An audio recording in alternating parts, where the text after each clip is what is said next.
One, two, I'll three, test four. Right, dude, yeah, so we're live. Awesome. Live. And this one's on? Yeah, they're both already on. Cool. Can you hear yourself? So, Yeah. yeah, no, I just got these shirts. I was surfing the internet. I was looking for like which kind of podcast stuff you need. Oh, And yeah. I had these other mics, that gray one, the audio something. Yeah, I remember seeing them. And those were like pretty good starter mics, but I kind of thought I want better audio production, and so I was like, I need to start figuring out what I need, And you might want to watch kind of like how far you lean, because you'll see you kind of get off the So like stay like in this area, right? yeah, right there, Yeah.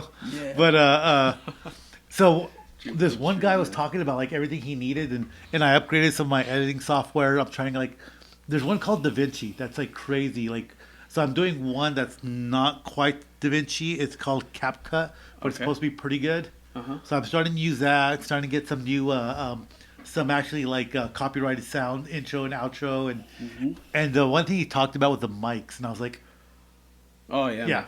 yeah, like. These are Yeah. So, and I saw these on, I saw them on Joe Rogan too. I was like watching like his video. I was like, wait a second, is that the mic I got? Hell yeah! So I just felt really good about it. You know what I mean? yeah, man. And so yes, I'm working stuff. on it. I haven't got. I've got the little back plates, but I'm gonna get some made, because you can get these customized and everything. So What's yeah, what's your thing called? it's the Mark and Jeanette show. The market. Oh yeah, Yeah. You told me when I first met you. Yeah. It was the Yeah. Mark Jeanette show. It's, you know what? For the 5 or 10s of followers that we have, Yeah. one day I'll be able to say like the hundreds. That's how you start, man. Right? Yeah, exactly. Especially a guy like you that has like a lot of Well, I appreciate that. Thank you. brain. I'm not smarter than anybody else out there. I'll say that. I'm like the smartest or the sharpest crayon in the box, and I'll be the first to admit it. But I appreciate it. But so yeah, so this, and I started. Maybe like my first 2 videos, anybody that may have watched it, maybe the one person that saw it probably is already tuned out. They're like, oh, this is. Yeah. But I had these cheap Chinese mics that you like. It just had a lot of feedback and everything, and everything's just upgraded. I have like drawers now full of like all my original stuff, and These are cool because they just get your voice. They don't get any background noise. Oh, I could tell the difference right away with the headsets, and the headsets I thought was a big thing. Like if anybody's wanting to podcast, you have to have the headphones. Okay. Once I got the headphones, it kind of it just really opened my eyes, like how I sounded, like just it really helps give you like the quality. You know what I mean? Kind of hear yourself, yeah.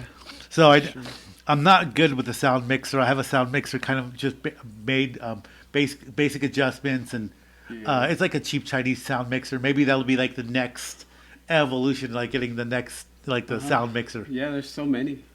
Many. I'm still trying to figure out what I do. Okay, so if anybody's like wondering like what is this, like it's a basic setup. I use an iPad Pro, and my battery's dead on it because I leave it plugged in so long all the time. There's the iPad. Yeah, it's the iPad right there, right?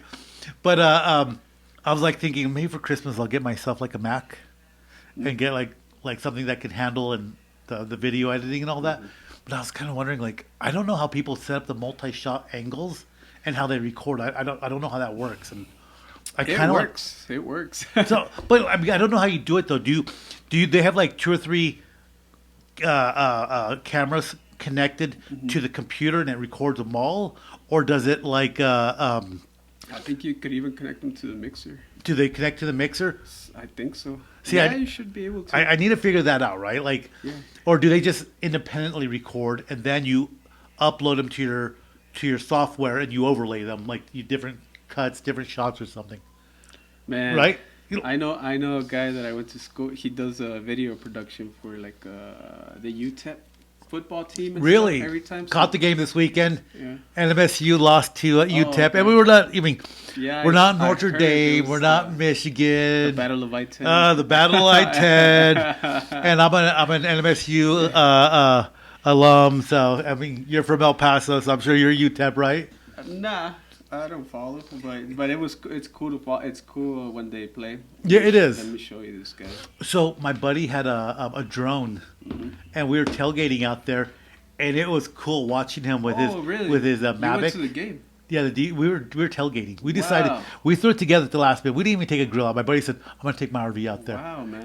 and we took the air fryer, Wow. and we just bought a bunch of frozen wings, Wow. and we just threw it together. Just people just started showing up. And then you just put some hot sauce on it. That's exactly what we did. I don't know if that's like a poor man's tailgate where you just pull the air fryer up It's and hook it up. It's not a poor man's because it's like you have an air fryer and you're hooking it up to an RV. There's nothing poor about that.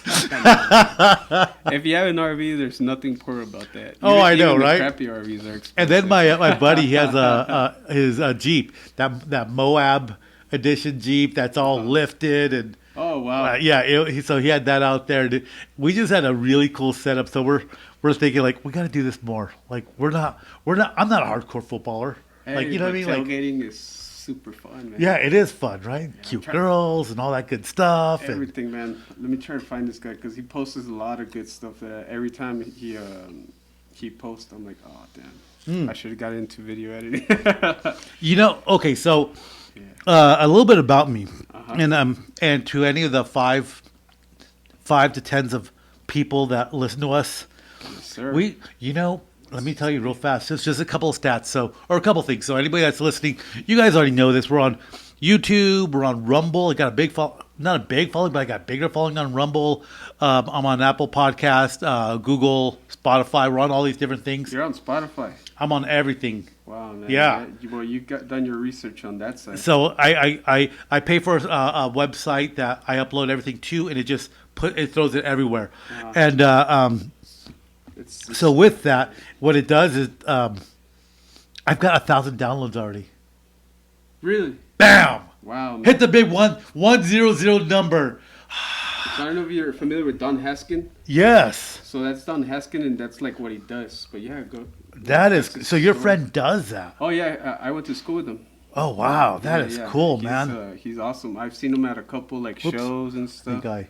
Oh, there Yeah, we yeah, go. like that's Oh, his bunch man. of stage. He just does all this stage stuff, video stuff, you know. So like he would be the person to, and when he's not like doing UTEP shows, he does like concert productions. And That is cool.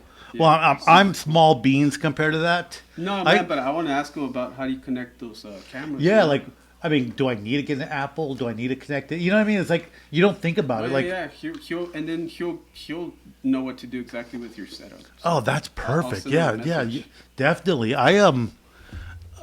I've had to learn like a lot about connections. I had like a what do they call it? The 3.5 jack, the headphone jack. Yeah. I used to have like an adapter for the 3.5 jack that was kind of barely holding onto the iPad and having the power go into that, and I had to have a USB adapter for the 3.5 and then an adapter to these big cables here. I don't know what these ones are called. XLRs. XLRs. So I had to have like from an XLR to like a 3.5 adapter to the USB adapter. And, I have a lot of adapters too in my room. Whenever well, you. what I finally did is rather than plugging like an adapter to the iPad Pro, I got like the USB-C cable that runs to the ground now, so that way it's not barely holding on by its fingertips. And I finally got the what is this one called? The RX. This is The called XLRs. XLR. These- I got XLR that goes to USB now. Oh, awesome. So that Oh, that eliminated like 2 or 3 adapters. I figured that helps the quality, right? Yeah, yeah. Less adapters are better. Yeah. Same So connection good. One adapter good. 2 Right. adapters not good. yeah, exactly, right. So I've tried to figure out how to do all that stuff, but I've just been learning a little bit about that. And No, so yeah, for sure. So if there's one person that's probably listening that knows me, they probably know about this. Anybody else that hears this about me wouldn't know this. So growing up, I had a speech impediment. Hmm. And it could be because, My little cousin has it too. Like I think they had to cut his tongue. oh, really, underneath that little. Yeah. Really? Yeah. No, Yeah, not back when me. he was- Well, for me, I grew up like in a very Caucasian part of California at the time when it was still Yeah, you very told me you're Caucasian. California. My mom spoke Spanish, and I think because the thinking behind it was because I grew up primarily Spanish speaking, then I went to school, I had a hard time with my sounds. like Yeah. the Z's, the And then TH's, Spanish CH's. California is way different than Well, California now is way different than California I grew up in. really. So California I grew up in, which I was Wow. born in the late 70s, I still consider that California like the TV Gidget. Remember Gidget? It was like a very white California, like they're all Okay. surfing and they're all Oh, dancing yeah, on the yeah, beach, like very Surf. Caucasian. Yeah, Beach yeah. Boys and that's the California I grew up in. What, So what town again? San Diego, and Diego. my dad had a house in Lemon Grove, San Diego. Uh-huh. Back then, What county in San Diego? oh, I couldn't tell you what county. No? So back then, he had a ranch in Santee in San Diego. So we had the ranch, and then we would go to Mission Beach. My dad had a place under a palm tree, and we all went there every year. And Awesome, dude. yeah, it was How old were you? really cool, really cool. 5, 7. Yeah, something like that. Then we moved here. Culture shock coming to like the Southwest from over there, Ocean, no ocean. it was no ocean, dry, but cowboys, cholos, Oh, yeah. like all that, like There was any cholos over there, like the not like Mexicans? there was here. See, that's why I say I grew up in a very white California. Now You never went to California, East LA? yeah, right, exactly, right. So had I lived there through the '90s, I would have been there through that change when the blood in, culture blood really out. changed. Yeah, Mikolo, Mexico. Mikolo. For life. For life, but San Diego's always a little bit life, different than papa. LA, right? Papa. So matter of fact, the last time I went to San Diego was right before COVID, and I went to this like where the Safeway was, Mm-hmm. a little shopping center. Okay. Didn't even recognize it. And it had all the bright like Mexican colors, like Mm-hmm. an orange wall, a pink wall, people selling like flowers on the street out side? there. I know what side. it was just funny because it was nothing like it was like when Yeah. I was a kid. It was With very. the surfer culture. I'm sure that's still there somewhere. Oh, yeah. You know, we grew up with the surfing and skateboarding, so It when we would came always be here. there. Well, when we came here, we were skateboarding, and skateboarding culture here was like really small. Oh, really? So Dang. huge culture shock. Yeah. Especially for my older siblings that were older, that were already like, my sister was already in high school, my two brothers were in junior high. So for them, it was a big difference in the culture Oh, shock. yeah. I was little. That's the culture right there. Yeah, when you're a little kid, you adapt. Yeah. You- When you're in high school, that's the culture. Yeah, oh yeah, absolutely. Yeah, So that for is the culture. for them, it was tough. Like, Like you're in high school, you're listening to the top 40 songs. dude, top 40 songs I didn't know what the control punk rock or a metalhead was. There was like a lot of headbangers here and stuff. Like, Okay, yeah. just didn't know any of that. A So lot of, just different. It was just different. a lot of Black Sabbath and Mm-hmm. Okay, so West Texas, El Paso County, El Paso, Texas, Mm-hmm. which has a very precarious relationship with Texas. You know what I mean? Some people say it's the redheaded stepchild of Texas. some people say Odessa's West Texas. I know, right? like a lot of Texas doesn't know that El Paso is a part of Texas. Yeah, It's yeah. in Texas. It's the real West Texas. It really is, and it's like its own. It's not full Texas culture, but it's not New Mexico. It's like its own island. Oh, yeah. And so, so El Paso is really interesting. My dad was born in 1935. Guy in this Marine picture up here, so he's like old school, like 1935. Like I don't know. I think that was still the Great Depression era, Yeah, and right before the World War II. right before World War II, right? So he remembers all the like the B-17s out at Biggs Air Base in El Paso. So Fort Bliss has been there a long time. Oh, yeah. I think by the time my dad was already born, Fort Bliss had already gone from the west side, where it was on the river, to the east side. But talking to him about so my dad's a very dark man, Mexican, but if you talk to him, he'd be like, "No, I'm Texan." Okay, yeah. Like that was it. He was like, "Hey, Dad, so you're American or you're Mexican?" No, I'm Texan. Well, like not too far from in the 1800s, like Texas was considered like its own country. It was still right? its own country. Yeah, it was bought Yeah. by the. No, it was eventually. Okay, so that's a another big thing. story, and that's a huge story. That's why it makes sense that your dad's like, yeah, I'm Texan. 'Cause, I'm like, Texan. We're literally in So, our own country. They've given the finger to like Washington a bunch of I times. respect the way Texas public schools is in the terms of I don't know how it is now. In his days, you learned about Davy Crockett, you learned about Bowie, and he Alamo, yeah. he was like really proud of that. Yeah, he, yeah, you know, yeah. he like going to Bowie High School. No, he didn't go to Bowie High School. He went to Bowie Bears Elementary over there in Montana. It's Bowie. like It's Bowie, Still Bowie. Yeah. still Bowie, right? Like, and he learned all that. So when he spoke about it, like he really spoke about it. Oh, Like, wow. like he was I didn't sold get that. hook, line, and sinker. So, like I said, I don't know if they teach school like that in El Paso anymore, where it's like really rich in Texas history. It's not that I remember them teaching it to us, but it's just like they taught us. It's just like they taught us World War II. There's like no connection to it. To it There's now. just like yeah. Like when I grew up, The guy that probably taught your grandpa was like, yeah, it was the great Texas. That's why you're here. that's or why you're something. here, Yeah. the Lone Star State. Yeah, but Like- us, it was just like a brush. Like, yeah, it's like world. Like it was like that. Yeah, I remember it. That's interesting. Yeah, like I say, he always, him and his siblings, they always talked about like being Texan, and like how even though they weren't cowboys, nothing like that, they were Latino, they were Mexican, but he just Texan. talked about being Texan like it meant something to them, like do you hardcore. do you know his parents were where were they were born? So yeah, I do. Okay, so my grandmother's side. Oh, so this is my father's side of the family. So my grandmother's side of the family came from Portugal. Wow. And they came in through Mexico, through Veracruz. Yeah, Portugal. And then my dad's side, or my grandfather's side, they're Basque, which is kind of northern Spain. Okay. So the Basque, like the Basque country, it's like Basque is interesting because its blood type is not genetically related to anyone in Spain, France, or anything. They were never considered like a truly conquered people. Wow. But they're called Basque. Just like Portugal, they didn't never let themselves get conquered Right, by Spain. exactly, right. And Basque had his own language, which was not Spanish. Oh, wow. It's not Latin at all. It's not Latin related. It's not. That's why being Basque, it was kind of an anomaly genetically because it's not related to any other European bloodline. The language is not connected to any other European. So they're like, where do these people come from? What's their history? But they still retain this ideology of being Basque. Yeah, it's They've like kinda- the Celtics. Yeah. Yeah. Well, the Because it's- Celts are yeah. different because Celts are. I've looked into this whole thing. Like Celts were a bunch of barbarian groups from Ireland all the way through Europe. There's a bunch of different Celt groups throughout Europe. The Romans' greatest enemy. Well, I mean, like Caesar fought the Celts in Spain, I think it was, and which he they just beat. annihilated them. Yeah, I was listening to something like not only that they had to like the killing was satisfactory, but like they literally had to kill their religion and that's how he like beat them. Like he destroyed so many Celtic priests or whatever that had so much knowledge.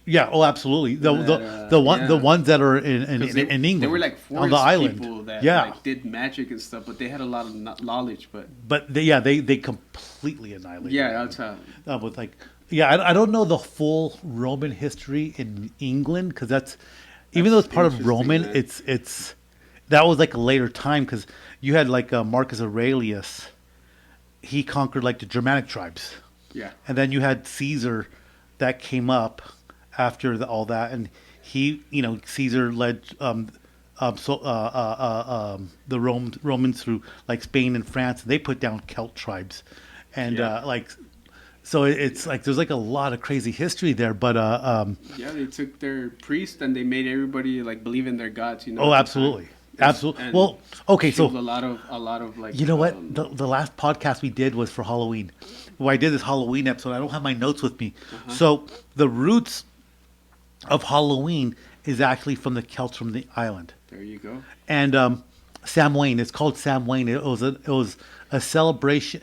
It wasn't a celebration of the dead. They dressed up. They lit fires. They put masks on because they believed the dead would come and torment them or haunt them or hurt them. And so it was in fall, and that coincided with the Roman celebration to honor the dead, which was also in the fall. Awesome. And so, like all these different cultures, they had a celebration. There was a number of different cultures that had celebrations of the dead in the fall. And so I had a theory about that. I was telling Jeanette about it. But so the Romans kind of adopted Samhain, and they incorporated it into their celebration of the dead, where you give out treats, which they left treats out for the wandering spirits so that they wouldn't hurt them during Samhain. And so over the years, then it kind of becomes Halloween. But it all started with the Romans and the Celts and that intermingling of the cultures. And the Aztecs have Day of the Dead, so like a bunch of cultures have. Which it's funny because that also falls in the fall. Yeah. And that's not related to Celt. It's not related to Roman. It's not even related to Catholicism. They believe in the dead a lot. Right, a lot. Well, okay. So I have all these different ideas. So that's awesome. So the Day of the Dead. Well, okay. So the Aztecs, we call that we talk about Aztecs like the if it was the majority culture of Mexico, which it wasn't. No, they were just in Tenochtitlan, right there. They were very hated because they conquered a lot of the people, or they enslaved a lot of people. But their Day of the Dead also fell in fall. And so when I was talking to Jeanette about this, I was telling her, I said, what's interesting is all these Day of the Dead, all these celebrations to celebrate ancestors, dead, or evil spirits, like warding off the evil spirits, they all fall in the fall. And I was like, different part of the world, and it's still the fall. It's still the fall, right? So I was like, what happens in the fall? Well, you have the harvest season. Mm-hmm. So maybe you want the gods to, hopefully, if you appease the gods, you had a good harvest. If you sacrifice more people, right? Because if you don't appease the gods, what happens? Yeah. You have a bad harvest. You don't have enough food to get you through the winter. Exactly. When people don't get through the winter, they get sick and they die. Yeah, sacrifice more people. I think maybe there's something about the fall, about having the good harvest, that also connected to like appeasing God. They're connected, right? Yeah. And then the Aztecs. The Aztecs, I really believe, there was a death culture.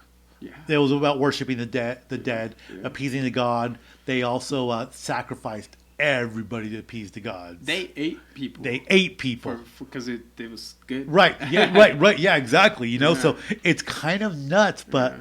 But again, it kind of falls in the fall too, like the Day of the Dead and all that. Yeah. And then Christianity, kind of Halloween, Day of the Dead, All Saints Day, it kind of all just kind of came together, I think, over time. It molded, man. It did, right? We're all one. And the Aztecs get like a lot of rap about like them sacrificing. Mm-hmm. That's the first thing that everybody thinks. But the Celtics did that too. Everybody did. Everybody did. Mayans did it. China's did it. The Celtics did it. Look at the Romans; they were crucifying people. That's not. How is that any different? Or the gladiators in the when they're fighting for like their lives. Exactly. How is that any different? That Romans actually used propaganda, like how Hitler used propaganda, versus the Celtics telling people that they were barbarians because they sacrificed people. So that was propaganda for them. And also, it's kind of like death worship, kind of like the Aztecs a little bit. So. If you walked into a Roman home, they had like a throne room, and they were big on like death masks. I've heard about that. They had like their ancestor mask. All of them. They cut their faces, right? And so so you would walk in. They would have the bust made and all that. So you would walk into the throne room of your ancestors. Yeah. And for you, it was like living up to the status of your ancestors and surpassing them. So there's a lot of pressure on the Romans to keep. Like their ancestors to do more to appease them, to kind of appease their ancestors too, so it's kind of intense. Yeah, I mean that kind of like sounds familiar to the Aztecs too. Kind of does, right? The Aztecs would also worship the dead. Oh, absolutely. And but I mean they use propaganda, so like whoever wins tells history, Oh, absolutely, yeah. History is told by the victors. Yeah. Oh, absolutely. Yeah, but that's how it is, yeah. So Roman told the history there for a while. How funny though is it? Did you so there's a couple of things. Do you listen to a lot of podcasts? Yes, I actually. Okay, so there's a guy you should look up. His name is Dan Carlin. Oh yeah. Hardcore History. Yeah. And he'll do like a 5-part series. Yeah. He did a 5-part series on the first month of World War I. Wow. And every episode he did is like 3 to 4 hours long. Yeah. And it's so intense. It is so stupid intense. Yeah, and he reads the books. He reads the books from first person accounts. So it's not a book about a person and he's actually trying to go to the original sources on a lot of his stuff. Yeah. And he did 2 parts or 2 different series on the Romans. Mm-hmm. He did one called Human Resources, which. Wow.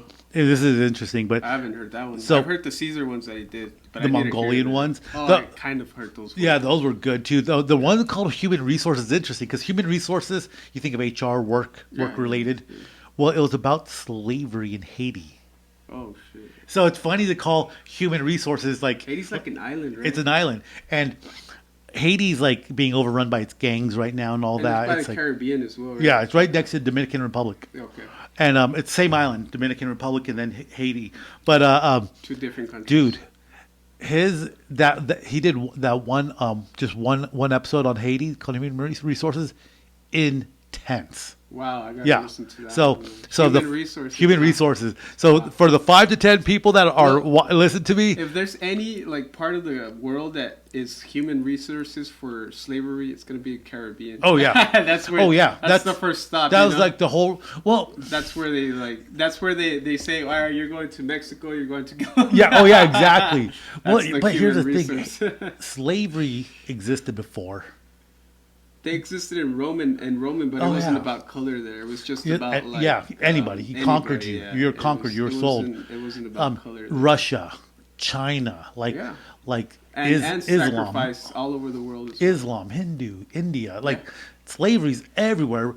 On the Western culture, it started coming to an end around the 1600s or something like that. Mm-hmm. But then France didn't want to get rid of slavery because of Haiti and the sugarcane and all that, but they were kind of opposed. They weren't like there was like that during the Age of Enlightenment. Well, we're all humans, we're all people, we all breathe free air. What number is that? Like 1990, 80? No, like 16 something. Oh wow! So slavery in Europe started going by the wayside first, before it did in the Americas. Yeah, that's true. Yeah. That is true. Yeah. France started it, right? A country has the first. So slavery existed in Africa. Yeah. Oh, yeah. And it was, I want to say it was either like the Dutch or the Portuguese that started exporting slavery. That was like in the 1500s. And they would go to Africa, and African tribesmen would enslave other tribesmen. They would sell them to the slavers. So because it was business. It was huge. It was huge. It was stupid huge, right? Yeah.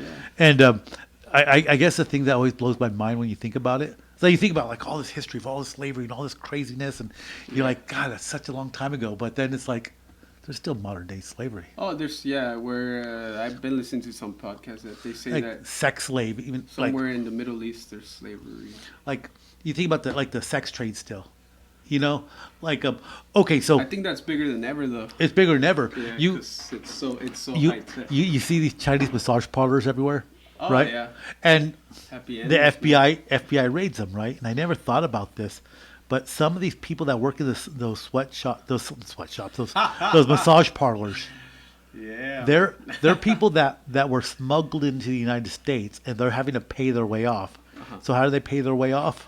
Massages, man. Massages. That's why the FBI is always raiding them. You know what I mean? Like, yeah. Raid. I mean, let me look at your books. Let me see who. No, they go with their guns blazing. They arrest everybody. They don't ask to see your books. They just. Okay, so the FBI's when they do raids, they don't come in asking like you say for your books. They just don't walk in like I'm with the FBI. Open your book. They go in there to get your books and get your phones, get your computers. A friend of mine worked for a nurse staffing company. It was called Maxim. Okay. This is not like anything hidden or anything. It's called Maxim.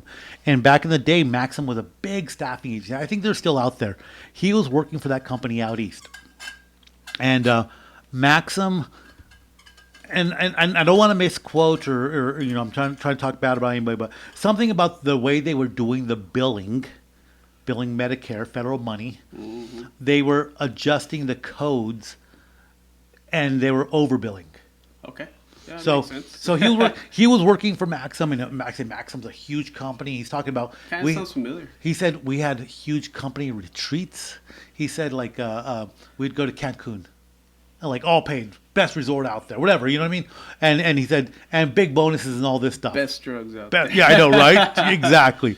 And he said he was working with them when the FBI raided Maxim. Now Maxim is across the United States. Okay. So he said. At the same time, at every location, the FBI walked in And he said nobody got like a heads up. No, nobody got a heads up. It was like a massively multi-state, everywhere coordinated by the FBI. And he said he was in the office and he walked out. He said the FBI comes in with guns blazing. Yeah. He says everybody freeze, hands in the air, nobody touches a keyboard. Like, so you couldn't even like delete. No, like he said you froze and you didn't touch anything. They told everybody to get up, walk out, and they were looking for certain people and all that good stuff. And he said it was intense. Oh, yeah. And he said they took everything. They took the computers. They took. That's the first thing. Nowadays, everything's right there. Man. Oh yeah. Oh, absolutely. So when you say like FBI coming in to see your books, no. They walk in. They say nobody move. Steal your books. Yeah, they say you got a computer in here. We're gonna see that. Oh, there's an ATM for cash in here. We're taking the ATM too. We want the records off that. I'm sure some employees like got off because they worked there, and some higher people got off. Oh, no doubt, right? When was this? The Maxim. Oh God, it was probably around 2000 something, 5 to 10 era. And this was like in different countries. No, United States Maxim. All of U.S. Yeah. No wonder the FBI did a good operation. Good work, FBI. I know. It had good job. Like they were. If I understood it correctly, they overbilled the Medicare, was taking too much federal money. Good job, because that's our money. That's our job, when we retired. Good job, FBI. Hats off to you guys. Now go rate the senators. I know, right? Yeah, exactly. They're taking more money. So we'll segue to that. So first of all, talking about FBI, CIA. Do you recognize this shirt? Always be you. It looked familiar, but when you say there's The Rock. He's in a movie with Chris Rock. It's called CIA or something like that. Where he plays like a spy. Is it Kevin Hart? Kevin Hart. Yeah, and Kevin Hart's an accountant. Yeah. And when The Rock tells him like, "Hey man, goodness," he's like messaging him on Facebook or something. They go meet in the bar. And he walks in the bar with his unicorn shirt. Yeah. I was like, dude, I'm gonna get that shirt. Yeah, that's a cool shirt, man. Yeah. Tough unicorn. I know, right, dude? Like, nobody's gonna tell you anything. I don't wear it as good as he wears it, but dude, sheesh. It was funny how he's all in the bar. He goes, "Yeah, man, unicorns are magical, dude. They're awesome." He's just being always be you. Good message. I know, right? Then that one hot chick's all flirting. She goes, "Oh, you're so funny." I bet that shirt attracts a lot of girls. Yeah. All right, we'll see. If I get any attention to it, man, I will let you know. Yeah, man, that way I can get my own and get my ass beat.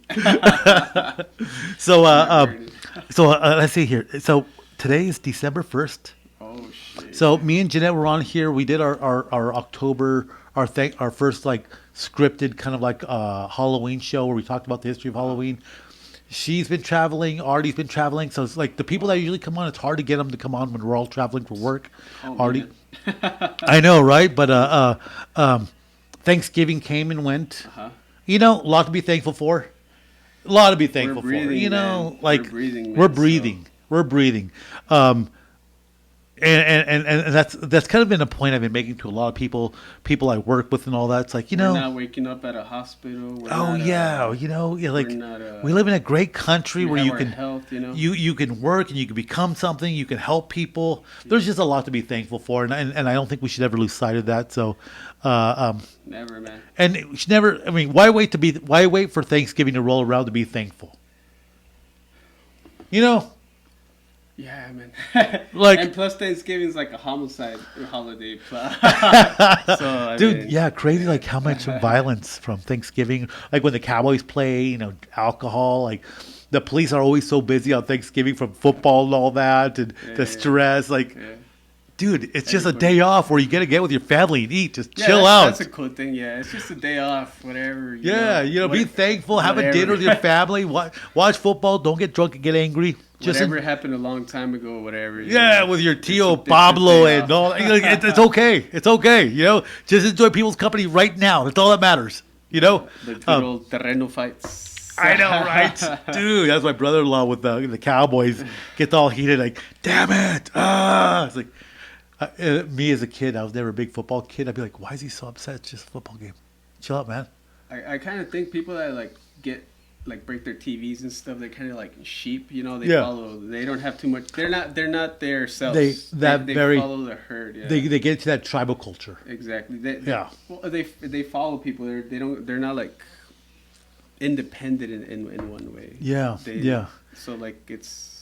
You know, I think that following mentality. We get into our work, our daily day space. Like you go to work, you get out of work, go to the store. You kind of just you go through this mundane cycle, and you kind of latch onto something like the Raiders. Mm-hmm. Man, like work might be crap, and your kid wants like that new and the Raiders lose. Like all this stuff's going on, so you're excited to see the Raiders. Like that's it. Like man, I'm all about the Raiders. I got the shirt, and then they lose, and you get angry because hey, go Raiders. Because you're angry at your wife burnt dinner, and you go beat her up because the Raiders lost too. And that's the breaking point. It is the breaking point, right?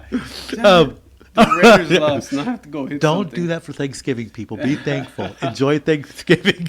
And don't follow sports. Don't follow sports. Like, yeah, you know, sports are cool. You know what?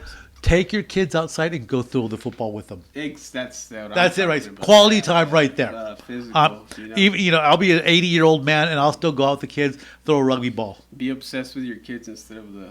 Yeah, go play football with them. Exactly. You know, and that way you don't get angry about it. You know, there we go. Kids, be obsessed with the family. You know? Dude, my brother, he's a cool guy. I like my brother. He's in the army, and he's the second oldest after my sister, and good guy. But man, he loves football, and he has his weekly schedule that starts from Sunday, all the football games starts on Thursday. Monday, or I don't know. I don't know. Is it start Thursday? Oh, yeah. But Thursday night football's the first. So he has his Thursday schedule. Then he has his Friday schedule. Then he has the college schedule. Don't call him or bother him during the game. No. Like no, he knows which college games he's watching on the weekend. And then on Sunday, and then he has his whole week set around the football, watching football. It's like, dude, what, dude? That's too much. Man. But hey, I guess if it makes them happy, what are you gonna do? Just don't break the TV and don't beat anybody up if your team loses. Yeah, I guess. Yeah, you know, like now you know who like not to start businesses with or stuff. I know, right? Yeah, they're too competitive. Yeah. So that's November, Thanksgiving. Elections came and went this year. Yeah, dude, this is like Go Raiders. Probably, I know, go Raiders. There have been a couple elections that I've really watched closely. My dad was a big election guy. Yeah. He'd stay up all night, and so like when Obama was elected, he was probably already in bed by like 8:00.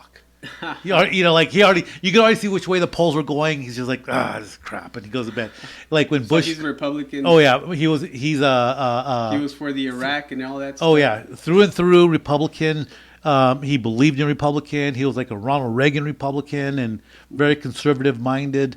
And so and then like when the Bushes were getting elected, like, and you get the mail for like donating some money to get a picture, and he'd frame the picture and everything. Yeah, he wasn't. So like when the Bushes were getting elected, he would stay up like as late as he could to watch the polls. And like, yeah, we got it. And wow. I can't say I watched a whole lot of elections. I watched the Ron Paul election cycle. Man, I was big on the Ron Paul. That was 2008? Yeah, something like that. Yeah. I couldn't tell you the date. Maybe 2012. I felt like they was stolen from Ron Paul. It was pretty much it was the same shit happened to Bernie Sanders. Oh, absolutely. Well, no, I think that's different. I think the DNC, the Democratic or the DMC, the Democratic National Convention, the main Democratic Party. They were both Democrats, right? Yeah. Ron and no, Ron Paul's independent. Oh yeah. So the DNC. I remember, it was 2008, man, because I remember we were in Dallas and we had some radical friends that were protesting the Federal Reserve every day because Ron Paul was he wanted to audit the Federal Reserve. Yeah. So my friends were outside with signs like for like a month, man. Yeah, and he was like, "Hey, come on, man, we need people," and I was like, I don't care that much. I know. Buy Bitcoin. I know, right? Buy Bitcoin. God, I wish I would have bought Bitcoin back then when it first started. I got into Bitcoin in 2017, and then I got out in 2020, and I made 10,000. So that's the most I made with Bitcoin. Wow. 10,000. And right now I'm just buying like $20 every week. Yeah. Yeah. But if I wouldn't have taken out those 10,000, it'd probably be worth like 40,000. Did I tell you my Bitcoin story? Tell me, please, dude. Okay, so I love Bitcoin. There was a that's how you fight the Federal Reserve pub right there, man. There was a pub here called Bennigan's back in the day. Then they named it Dublin's, and now it's like a burrito place, Wex. Here in Cruces? Yeah, it was on University Street across from the university. Okay.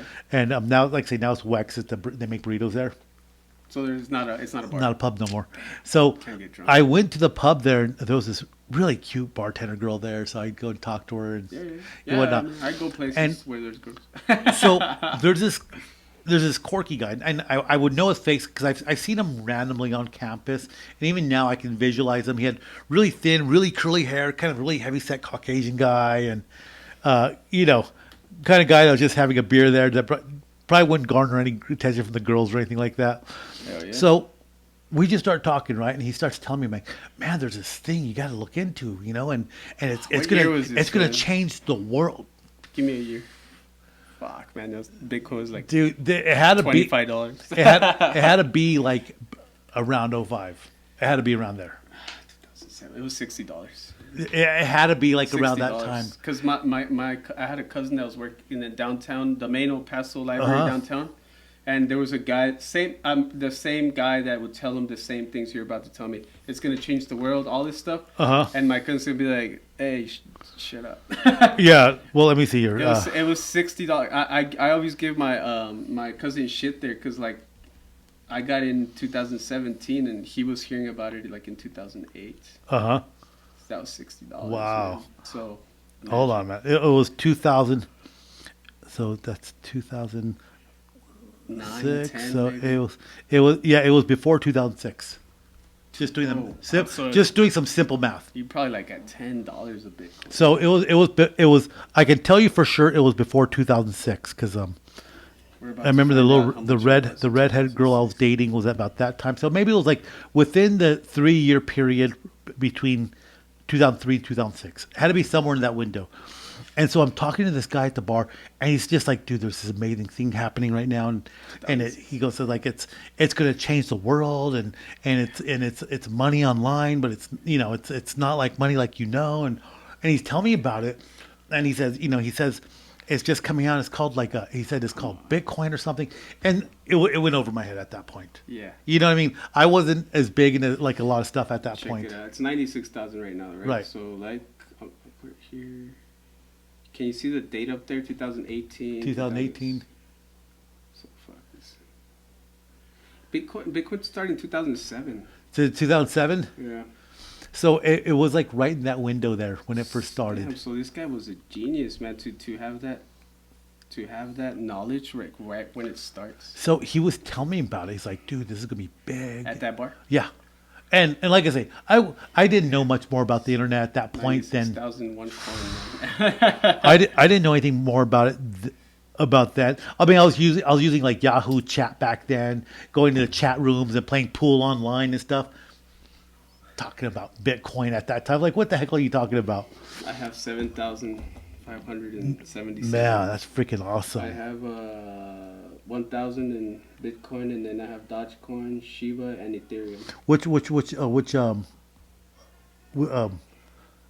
that's not like Coinbase, or which one is that one? That's Deader. So Deader. I like Deader because if I want to take out, it doesn't ask for an ID. I don't like. Okay. That's what Bitcoin's all about. You know, Yeah, you don't need nothing. And right. And then Coinbase, they want a picture of your ID. I don't remember if I did that. Well, you get the apps that don't ask for that, but like. Yeah, I don't remember if I did that with Coinbase because I've had Coinbase for such a long time. Yeah. I've had Coinbase going on probably like, dude, I was still living in Morningstar. I got Coinbase there, but I stopped using it just because they ask for ID and all that. You don't want that. Yeah. Coinbase Which is why people, there's a lot of push against the whole the Federal Reserve tried to come up with their own digital coin now. Wow, Deader. I have to remember that. Deader, yeah. Download that one, and then it's cool because you could just make the account and start buying stuff without entering your ID and all that stuff. But they're getting stricter now, so who knows how long they'll last. You know, the governments. Oh yeah. They didn't. I think a lot of governments didn't get involved with it at first because they didn't. Because you know, a lot of people are like, "Oh, nothing's going to come." Trump is all about crypto now. It's not going. Nothing's going to happen with this. It's not going to go anywhere. So now that it's like it's gotten big and you have all these new currencies, the governments are trying to throw their hats into now, which is why they're trying to do that. They already are. What is it? The Federal Reserve? Like they're trying to come up with one too now. They're trying to come up with the USD coin. Yeah. That. I mean, technically, we are gonna go into a coin because the future is digital. So we are gonna go into something. I think there's the a lot. The dollar's gonna go away, and the coin is gonna. I think there's a lot of people that'll they're gonna control us even more, though. Absolutely. That's gonna give them a lot of power. So once they fully regulate it. Oh, that's absolutely. That's gonna make Bitcoin even more expensive. Right. Because the government doesn't control Bitcoin. So if it doesn't control, it's gonna be even more expensive. Yeah. Yeah, dude, so whenever that can you happens, imagine? Like, there's countries now that their currency's gone completely like the Bitcoins. A couple of South American countries. Venezuela is officially all Bitcoin. They literally just threw their cash in the street. The Bolivar was stupid. It was like 20,000 Bolivars for $1. Yeah. And the president's all like, yeah, we're Bitcoin now. I mean, there's no other option, you know. He doesn't have a choice. He's got hyperinflation there. He had no other choice. He either adopts Bitcoin or they bring out the head cutting. What is it called? I know, right? They either hang him or something, you know. Cause that's a whole other story. Well, the guillotine. They bring out the. I know. No kidding. Can you imagine using guillotine? The guillotine was still used in France, like in 1960s or something like that. It was when it was no more. Yeah, it was like in our century still. You think that guillotine like French Revolution? Yeah, no, they were 700s with. They were still using it. That king, and Antoinette. Yeah, Antoinette, give him cake. So let's see what happens though. Like, so we have the election this year. Like, I've kept up with this whole thing about the election. Why Kamala lost? Why did Trump win? You know, she sucked, man. She sucked. You know, I think a lot of people Democrats are losing it. I think people just see the difference. So, like right now, people like groceries cost a lot right now. It was so clear to see that she was being like. She was a puppet. Oh yeah. So Absolutely. So clear. It was clear as daylight. Yeah. And what was interesting that Trump did, which I think was huge, is he went to like a lot of podcasters. Yeah, like Theo Vaughn, Joe Rogan. She denied Joe Rogan. Yeah, she said 1 hour. You have to come here, and he's like, and Joe Rogan's like, no, smart enough for 1 hour. I can't do more than that. and Trump's like 80 years old and doing 3 hours on a podcast. Oh, he's not 80. He's like 65. Come on. Have some respect. 70. Is he? Man. What? Yeah, okay, man, now we have to Google this. Joe Rogan's age. I'm saying he's still like at 65. No, I'm talking about Trump. Oh yeah, Trump, dude. Trump's like 70, isn't he? 80. Like, yeah. He's 77. Is he 77? 78. 78. Yeah, that's why I said 80. Wow. Technically, he's 80, and he's no, he's like pretty similar. Pretty similar in age to Biden. That's what was crazy. Yeah, and this guy has like I want to have Trump's energy when I'm. Oh, absolutely. Yeah, I don't want. I mean, he still has drive. He's still when he speaks, he's still eating McDonald's. I know, right? He's still shitting out some McDonald's. I know, right? I know some 80-year-olds that don't shit out McDonald's. Yeah. It's gonna be interesting, And like when you see like pictures of presidents that 4 year, well back in the day when there's wars, Obama's a prime example. They were age hardcore in 4 years, you know. So hopefully that doesn't happen with. So Obama did 8 years, and when he came in, he was young and he was vibrant. He came in handsome. After, I mean, he was still has a man when he left, but he left grayed out. He left grayed out though. Yeah, he wasn't great. He wasn't gray at all. No, maybe like a little bit. Even Reagan at the end of his 8 years, he was worn down. Oh yeah. The main example they showed us was Abraham Lincoln. Oh yeah, that's clear as daylight. Like you look at his pictures, he aged like a different person. But dude, like Abraham Lincoln, his 8 years, Civil War. Yeah, exactly. Like it makes sense. Yeah, it makes sense. And towards the end of the end of his presidency, he was going out to the battlefields and he was seeing like the people that were injured and all that. Like, imagine how much that weighed on him just seeing like the people that are being torn up out there. I think he's the last president that experienced that. You know, I think every president should experience that. Oh, absolutely. Well, you know what's crazy is like a lot of the initial presidents of the United States, they were all soldiers at one point. Yeah. All of them. Yeah. Like George Washington, Madison. Yeah. I don't know if Thomas Jefferson was, but Polk. I'm pretty sure he commanded Andrew Jackson. People. Like they all had some sort of experience. They all lived on the frontier at one point. Like they were like men, and they were the guys that had to make. They had to really think things through back then, in a sense, and make decisions like that. You know, life and death decisions. Yeah. You know what I mean? Yeah, for sure. And I don't know when it happened that you stopped seeing presidents that were soldiers. I think a lot of it changed around Theodore Roosevelt. The presidency starts becoming like Theodore Roosevelt. He was like a progressive, and I think he was a true progressive because you talk about Democrats being progressives now. Mm-hmm. He was a progressive back then that I would have supported about workers' rights, about making workplaces safer. All progressive is the best. Oh yeah. Like the progressive. New progressive sucks. Now is absolutely. It's nothing like the old days, and the Rough Riders. I've heard about those. Yeah. Like he was like a legit guy. He was out in the frontier. He was the one that recognized that we need to protect our national parks. Mm. And then when he was in the White House, he did judo. Wow. Yeah, he was learning to do judo. I've heard of some presidents doing some martial arts. In the, I mean, just in case. I mean, Trump threw in his hat with MMA when it first started, and Dana White like really supported it early on. Yeah. He did it. He did a little bit. You know. So. What do you think's going to happen these next 4 years? I'm going to ask everybody this. What are you expecting out of the next 4 years? Everybody was all scared of him last 4 years. You know that he was going to start World War III. The same thing's going to happen this year. Nothing's going to happen. Everybody's going to freak out. He's going to do good. I think he's going to do good. To be honest, everything's going to be. I think he's inheriting a really tough Elon time. Musk, which I support. I support what they're doing. So, I support what they're doing. That they recognize. I know the Avengers. That the fact that they recognize there's a huge bureaucracy in the federal government and we need to cut that fat out. Like I hope they change the policies. You know. I don't know. Yeah. I don't know. I don't know what they can do or what they can impact. I hope they do. Yeah. I just don't know. I don't know what that looks like. That's kind of way above my pay grade, but And I mean Trump, the only problem I have with Trump was when he didn't want to leave, the office. Yeah. But I'm pretty sure this time he's I already know what to do. He's gonna plan everything on 4 years. Do you know what just happened today? No. Biden pardoned his son Hunter Biden. I saw that. Yeah, I was waiting for last minute.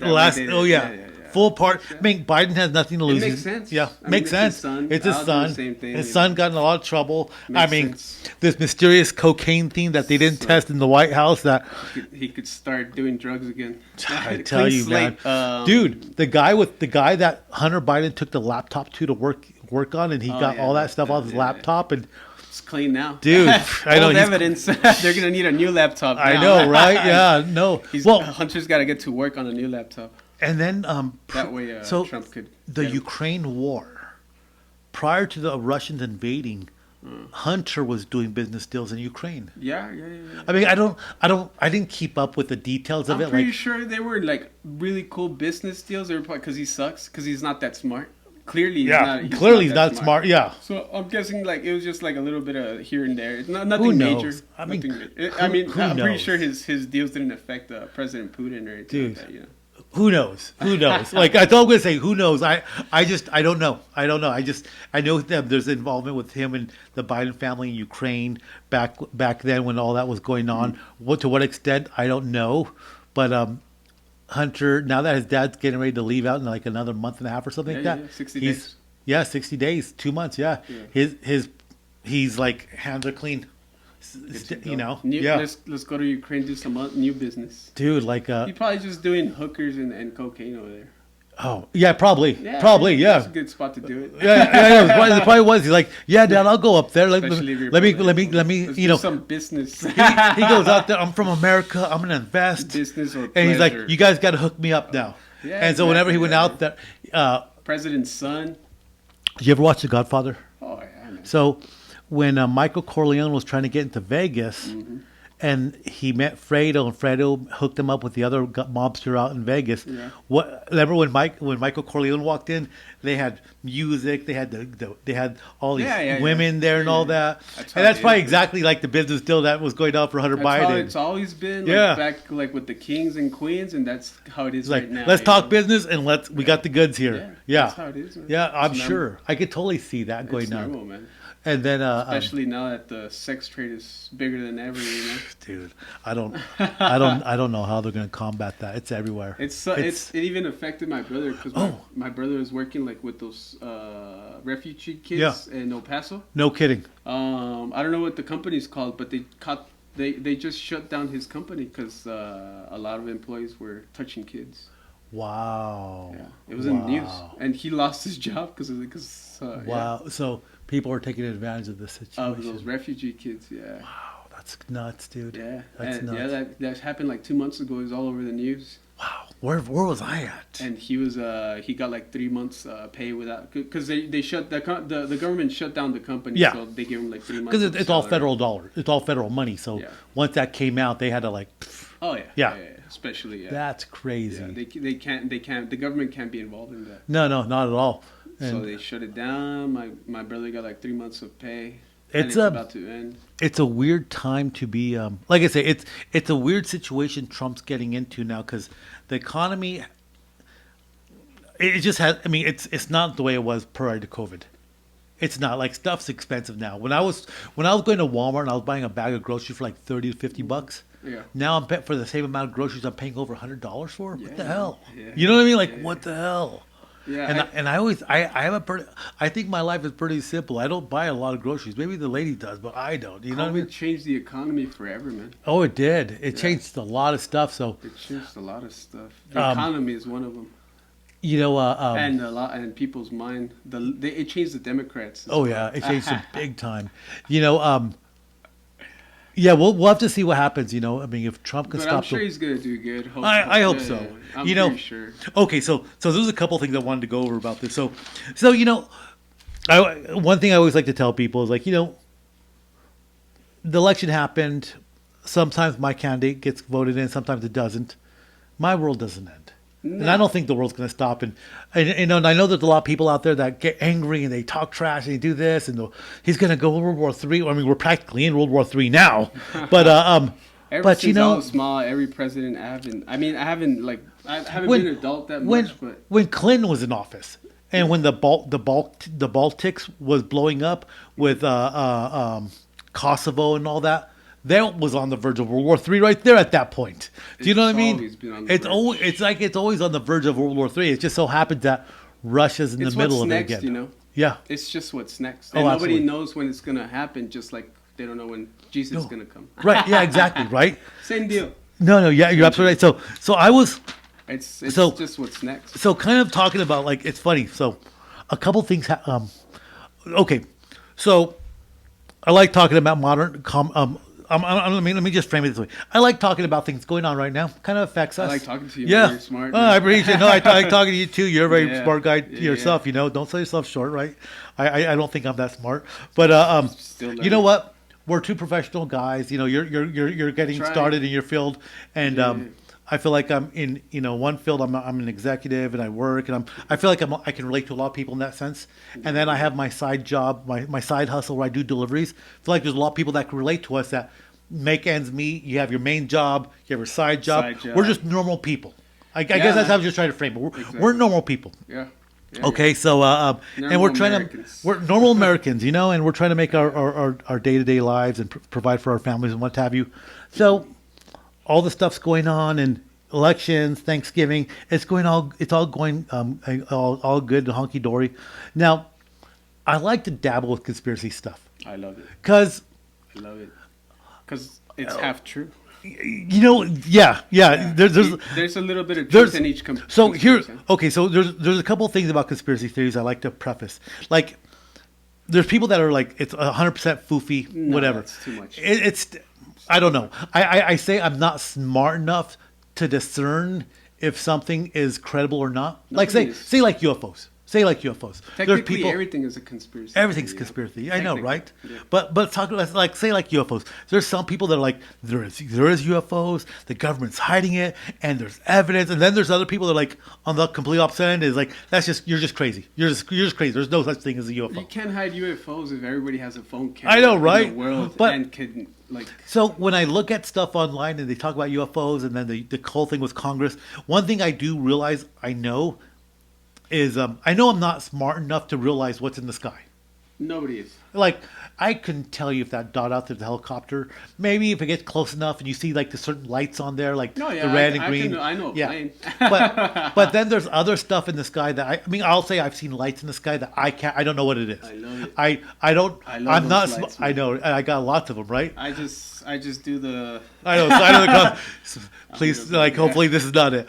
I can say that I'm not smart enough to know what it is, but I'm maybe smart enough a little bit to know that it's not normal. Yeah, That's why I do the cross. Man. Yeah, exactly, right? God, you know? So I always give a little bit credence to like conspiracy theories about stuff like that. It's fun to talk about. It's super fun. It's super fun, and I don't think anybody that goes into conspiracy theories that they're nut jobs. I think some people. From the day-to-day mundane life, I think it's fun to talk about, and I think other people like to talk about it because the universe is big and it's wonderful, and it's kind of cool just to talk about that stuff. So we'll start it there. We'll just throw it out like that, right? Is somebody a nut job that doesn't want to follow the society rules? You don't know what's a nut job anymore, man. So you know what's funny? I mean, are you a nut job if you don't want to follow societal norms? But all the way into the last century, I don't know about now, there's men that would go out into the wilderness, and they were known as mountain men. And they would live off the land. They would hunt a bear, and they would have their meat, and they would dry it, and they would use the fur to make clothes or whatever have you. Yeah. And they lived away from society. They're not considered nutbags. As a matter of fact, at one point in history, those were the men that you would go to help you get through the winter, help you get through the mountains or something. You know what I mean? And if something happens with these countries, that's what we're going to go back That's what we'll go back to. Yeah. Oh, yeah. So is it such a weird, are they weirdos for not being a part of the society? Not really. I don't know. I guess there's different ways to look at it. Maybe they're more human than us. Yeah, maybe they're more human than us, right? they actually enjoy their surroundings because they're not in the rat race. Yeah, maybe they don't need anxiety and depression pills. Like I know, right? Because they're just worried about how they're going to eat tomorrow and they're going to be warm. Nothing wrong with that. No, smell the fresh air while you're at it. Dream, man. Oh, hell yeah. I think that'd be fantastic. So I like the rural houses. But my dream is to have like a house with some. I want some land to have my own little farm. Yeah, even like these houses right here, like that, man. Yeah. Instead of being that connected.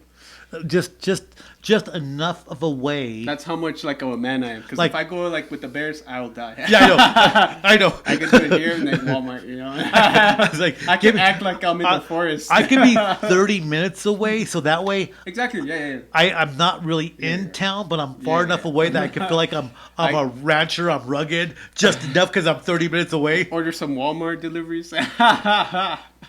Dude, I know I do Walmart deliveries too. That's how much of a man I am. Houses that are like that far away that they're on the very outskirts of town. And it's like, God, it's great out here because you have your land out here. Man. Yeah. Get a little bit more connected to space. Oh, absolutely. So, okay, so a couple things just happened that I kind of wanted to bring up because it's happening right now. Okay, it could happen right now because I've talked about different prophecies over time. Mm-hmm. We're waiting for the red heifer prophecy if it will be fulfilled. There's the whole thing about the eclipse in the United States that could have been prophetic. Nothing's really come from that resembles the things from the past, but we threw it out there. Maybe it would. It didn't happen. So I heard about this guy sometime in the last 3 weeks. And his name is Cliff High. So he's kind of a weird guy. but he gets into computer programming and he develops like some sort of software or something that looks for keywords on the internet, and they make they don't call them predictions, but they are the predictions. They're trying to predict on how like he tried to use the software to look for like language in the internet to predict how the stock market and the economy will do. Wow. So they can like invest and all that stuff, right? He's asking AI. Yeah, and this was this. I don't know if it was an interview or if it was a video he made, but this happened in 2009. Okay, so wow. 2009, we're already getting kind of an advance in tech, but not really AI-ish. Like from 2010 to now, things really blew up. Oh yeah, like big time. In that 10 years, changes every month. Man. Like 2009, I was just a knucklehead still. I think I don't even remember what kind of phone I had. Smartphone. No, it was a flip phone. It was 2009. I had a flip phone. Yeah, right. So 2010 is when the iPhone like really started. So Cliff High, his software made kind of like a prediction. Wow.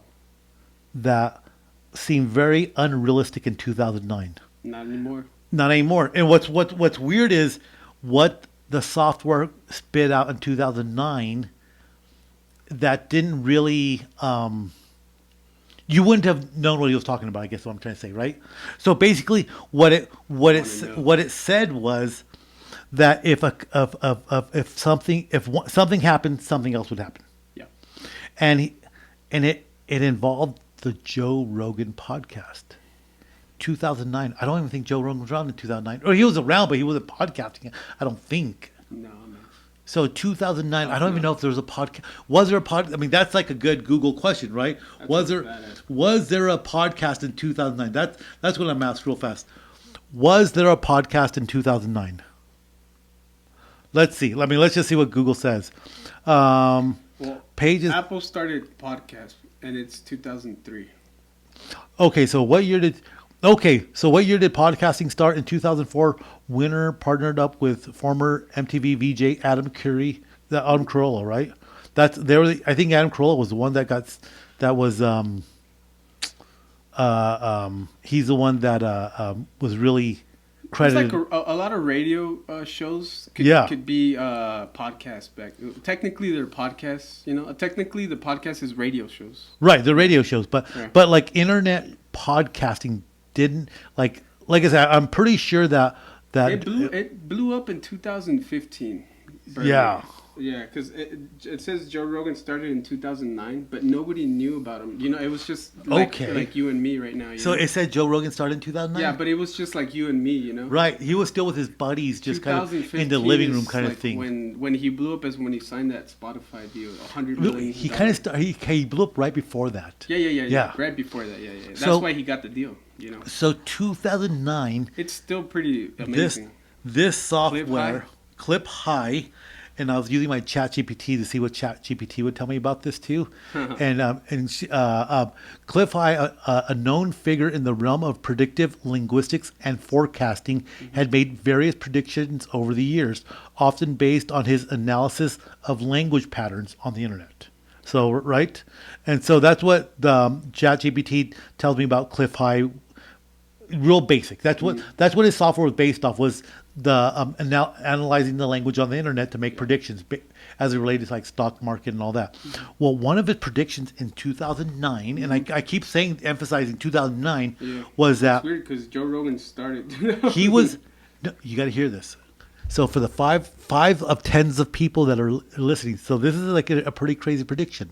So in 2009, he predicted that there would be like an alien he calls it a melee, like alien ships coming down, fighting each other, fighting us. Whoa. And that there would be an event that would trigger that, say like, if this happened, you can count that this will probably happen. So like something happens, something follows. Yeah. And so what the trigger was that when Donald Trump had an interview with Joe Rogan on his podcast. Yeah. That that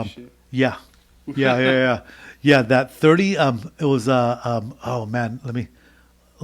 it was 29 or 39 days later. 39 days later, there would be an alien melee in the skies.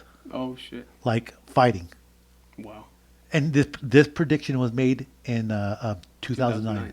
So that if Donald Trump was interviewed by Joe Rogan, nobody knew that Donald Trump was going to be running for president and he'd be interviewed by him. Yeah, everybody. It was just right? a real estate guy.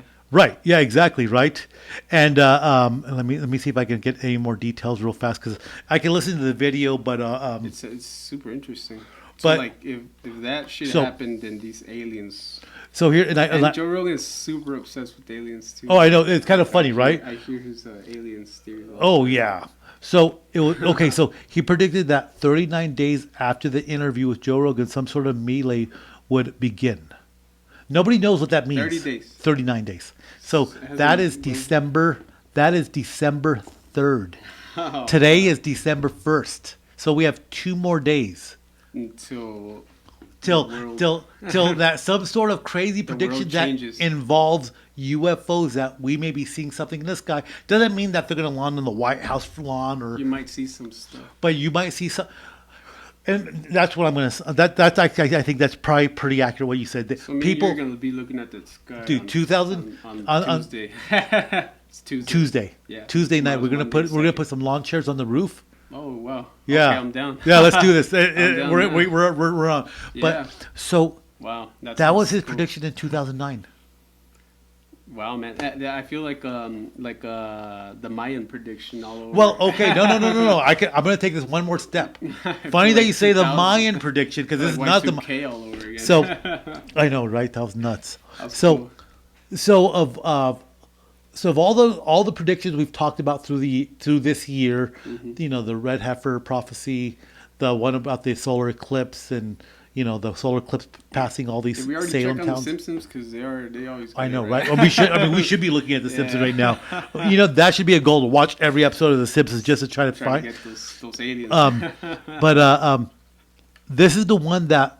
There's actually a window that you can actually check. And it's funny that Cliff High said it doesn't have to be on the 3rd, but within 15 days of the 3rd, leading up to it, or a little bit thereafter, that's when things should be heating up. So we should be like right in the window of it. But the day he said was exactly, he said 39 days after the interview, which 39 days after the interview is the 3rd. Maybe it's going to be the 2nd, the night before. Who knows? Yeah. So... my eyes are going to be glued to the night, and I think, yeah, it's going to be curious. And I just wanted to throw that out there. I think a lot of people have already been hearing this because it's been going around the interwebs. The interwebs, yeah, that's a really good way of saying it, the interwebs. And, okay, so there's that. And so then there's another podcast I listened to, Ninjas Are Butterflies. By Sunday Cool. That's cool. That's a good title. It is, and they're cool guys. I love watching these guys. They're called they jam out on there, and I like them for a lot of reasons. So they're podcasters. They seem like normal guys. They talk about a lot of conspiracy theory stuff, but they bring it back around to their beliefs in God and all that, and they seem very well grounded. They seem very well grounded. So I really like them, but butterflies are ninjas, huh? But the host was talking about this Hopi prophecy. So it's funny that you said the Mayan stuff. Yeah. So butterflies. He talked about the Hopi prophecy. So I went and looked up this video. Uh-huh. And so there's a video that was uploaded, and it was those are good guys. They were uploaded by Dean and Dudley Everson. So check this out, man. This video was uploaded by Dean and Dudley Everson. And it was uploaded at the first United Nations conference on. It's called the Human Environment in Stockholm, Sweden. Sweden, yeah. In 1972. Say that again. So this videotape was recorded. It was recorded by Dean and Dudley Everson at the first United Nations Conference on Human Environment in Stockholm, Sweden. So that's kind of interesting that it was United Nations in Stockholm. But it was this conference that was done in 1972, and the video, you can see the video from it, and there's a Hopi elder there. Hopi elder. And he's talking about how things that they were passed on to them about things that could happen, like in the future.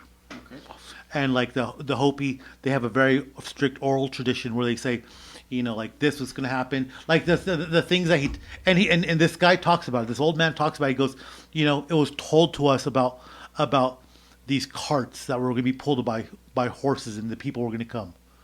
Got it. Then you had the settlers coming, right, with horses pulled by wagons, and then he says, oh, that'll never happen. These people will never come. They came. Then he says, then the elders had told us about the wagons that were not going to be pulled by horses. They were just going to pull themselves. He said, and we were told that was going to happen, and we never thought it would happen. Now you have automobiles. And he says, and our elders told us about the roads in the skies, and that people would come and go on the roads in the skies. And he says, we never thought it would happen, and now it's happened. There's airplanes in the sky. He goes, so these were stories that were told by our elders long ago, and we've told these in our old tradition that this is going to happen, this is going to happen, this is going to happen. And he says, and these things have come to fruition. Yeah. And he says the ability to communicate through a spider web in the sky. And Internet. Internet. Well, it wasn't the internet; it was telephones. Oh, okay. The ability to communicate, because he talked about the spider web being all the old telephone lines. Yeah. They're still around. So he talks about all these things that were in their old oral tradition that was passed down to modern days. And he says, part of our old oral tradition says that during mankind, if this happens, life is going to go this way. Oh shit! But if this happens, it goes this way.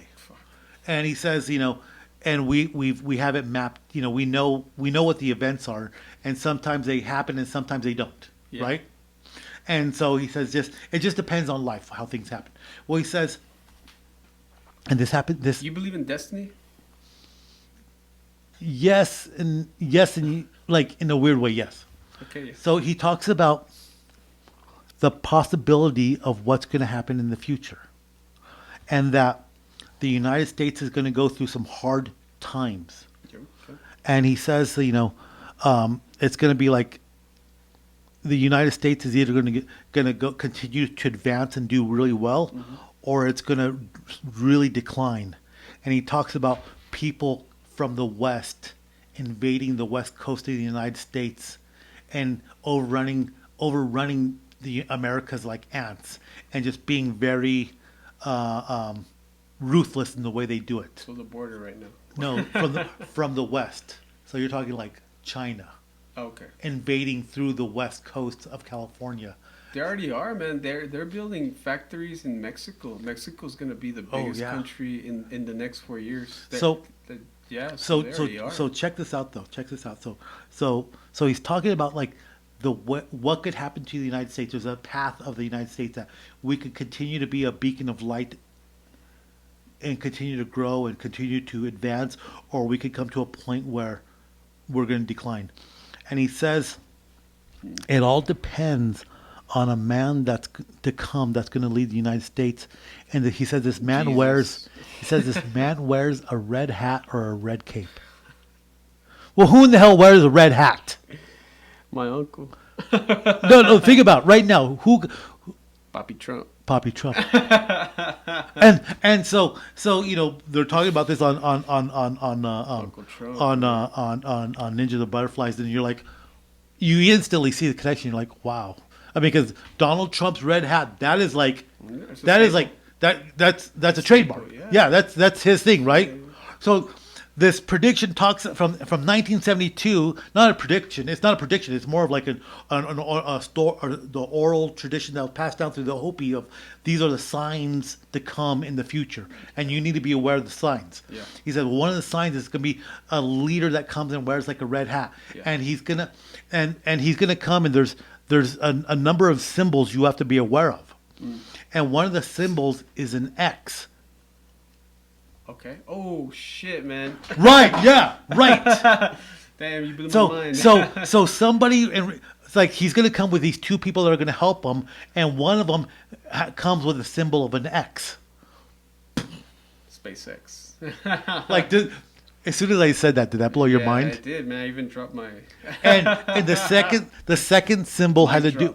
The second symbol had to do with the sun, a person of the sun. And so I had to think about this. I did some research because they mentioned it. They mentioned on ninjas or butterflies, and they mentioned on there they didn't know who it was. So I started looking it up, and I just read the headlines about Marco Rubio being. Who's Marco Rubio? He's on Trump. He's Trump's picking him to be, I think, the secretary of the state secretary or something like that.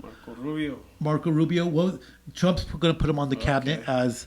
Does it say on there that what you're finding? Yeah, he's got a really important role. He's a lawyer, no, but Marco Rubio, cabinet position. I'm gonna put in cabinet position. I should have looked this up. Position or cabinet appointment. Mm-hmm. He's gonna be appointed as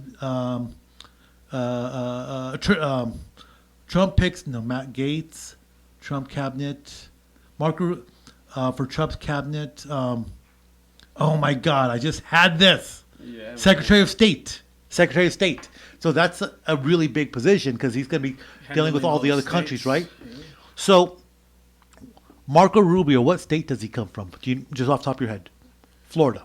He had a Hispanic last name, so. But he comes from Florida. Okay. So the state motto. Some Cuban roots. The state motto of Florida is "In God We Trust." Okay. And USA. And the state the state symbol is the sun. Yeah, I know that. So the other person that is of the sun. Mark Rubio. So that's a connection I drew. I was like, that's a good connection, man. So I was like, I mean, it's so weird that this guy's picking people that's going to affect the future. Yeah. So I think as human beings, you try to form connections. Like just like this Hopi prophecy thing where it says a man with a red hat. In our minds, we were like, "Oh, it's going to be Trump because he's wearing." But the whole thing with the X, Elon Musk. I mean, you never know. It could be spot on, or it could be just us reaching out to make connections. But what's the prophecy that some shit's gonna go, like the U.S. is gonna have some trouble there?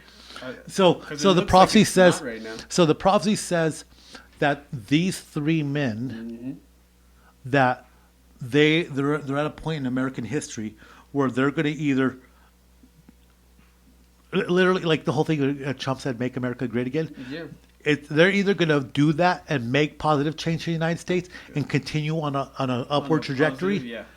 If they don't do that, if they don't make the necessary changes for the United States, then the United States will start a terrible decline that will end with an invasion from the West. And he says people from the West that will invade, and he said, and they said very specifically because, I mean, they're Hopi, they're American, they're American. Russia's kind of the West too. Huh? Russia's the West too. Right. I mean, Russia and Chinese are their allies too, with North Korea. So he's saying that there will be an invasion of the West Coast of the United States, and these people will flood into Americas like ants, and they will be ruthless. Wow, man, that's crazy. Like mind blown, right? That's World War III. That's World War III. That's pretty much World War III. That's exactly what that is, right? So yeah, that's like a heavy duty one. Yeah. They're both kind of the first one's kind of interesting because like, geez, 39 days is 2 days. Let's see what happens. But the second one about the Hopis, about the trajectory of the United States, whether we will retain this role of being a leader in the world, or whether we start a decline and there is a great war and there is an invasion subsequent. Like might be right after Donald Trump, and everybody's like, bring Donald Trump back or something. Right? Who knows, right? Wow. Yeah. I listened to that whole you can look that up, the whole Hopi prophecy and where he says, I mean, if there's a country to be invaded, I mean, the U.S. has the military power of one of the biggest in the world. Yeah. But I'm pretty sure, like, if there's like a cause for like what do they call it, enlisting? What do you call it when they make you draft? When there's a draft, all the kids that are not trained, we're all losers, man. We're all obsessed with TikTok. We're not. Well, if our front line, and we need the draft, I think they'll kill the. You know, it's funny. The draft. This would just happened in Australia last week. This last week, which I want to say like 3 or 4 days ago, Australia passed the legislation, which I think is really, really good and really important, and maybe something we need to think about. All of the U.S. kids are obsessed with porn, man. Australia passed legislation to make it illegal for kids under the age of 16. That means they're not going to look at porn when they're 7 years old. They're not going to be on Instagram and TikTok, and they're not going to be worrying about that pornography. Yeah. All of it. It's all. It's all. To start looking at porn in the U.S. is 7 years old. Man. So who knows what that does? You know. I am not opposed to legislation that protects children. I wish the U.S. would do that, man. I would do that. That would be like first in line. They would It could be done. It's not that easy, man, because like all these tech companies have a lot of power and lobbyists. They have a lot of money. They have a lot of lobbyists that control the government. But if there was enough people behind it in the United States, like you got to admit, Americans, when we want to get like Trump getting elected, when people want to do something, they get it done. Hopefully. Like when Biden was in office, some shit done. So Pelosi stopped a lot of shit too. Yeah. Now that everything was passed by him, so like maybe like 25% of all of his shit. So hopefully now we get more shit done by him. If enough Americans got on board with this, said like, hey, social media is not good for kids, and they really leaned on their elected representatives in their states, they could pass legislation on it. Yeah, but these tech companies are the biggest companies of the U.S., man. And, and Washington's so corrupt that. Oh yeah. Well, it doesn't even have to be on a federal level. It could even be on a state level. Hopefully, people could push their states. They can put like. You know, Texas. People in Texas could be like, you know what? We're going to the Houston or Austin, and we're gonna demand that our elected officials make it illegal for kids to be on Instagram and all that stuff. Austin, they could. The capital could do it, right? Yeah, on a state level. They don't have to ask Washington. No. That's kind of liberating. Now, right okay, so that's the magic of the United States, that the states have power. Especially Texas. Like you wouldn't believe like when people say like, oh, we don't have power or like Washington and all that. No, the power lies here in the community. So when you go on city council and then you go on like on a state level, you have the power to really, really impact people. That's what they were saying about the elections, man. Like if you're not like voting on the state elections, like you shouldn't even be worried about like you're not smart enough to vote for like the country. Right. That's why if like you have to be that involved, you have to be. You really should be. You really should be. If you want to affect change, do it on your local level. Everybody just votes on the president. They don't like get that excited over state elections. And that's what affects you. Yeah, if there's like the mayor and the mayor starts working with the city police chief, and they start bullying people or doing something in your town that's bull. Mm-hmm. Get involved on your city level, and get rid of that mayor, and elect a new mayor and fire the police chief. Awesome. That impacts you on your level, right? Yeah. I mean that impacts your backyard. Big time. I mean the federal government's not going to come marching in with the National Guard or the Army and say like we're taking over this town because the town's corrupt. They like our laws prevent the federal government from doing that. They can't do that. They can mobilize the National Guard for natural disaster events. If we do something like that Australia did, it's probably gonna have to be that way, man. It would be unless it got enough support that people force their elected legislators on a federal level to do it. If it happened on a state level, then the lobbyists of the tech companies would try to challenge that in federal court and go to the Supreme Court over that, and they would try to use the laws. Yeah, you know what I mean? Yeah. But It's like the Wild West because there's not a lot of legislation in terms of tech companies, what they can and can't do. And then not only that, you're talking about legislation that affects children. Oh, yeah. Children. Oh, yeah. So legislation that affects children is funny because why do you call a kid? Why do you call them children? Because they're not adults. Yeah. Kids don't make decisions on like brain is not developed. Yeah, they're just thinking like, man, I want my iPad because I want to play video games, and it feels good and it's fun. They're not thinking of like lasting impact of like, well, if I do this to my health now, exactly. That's why they're children. Children are dependent on adults making good decisions. And we're not doing good decisions. We're not doing good decisions right now. The only ones that are Australia.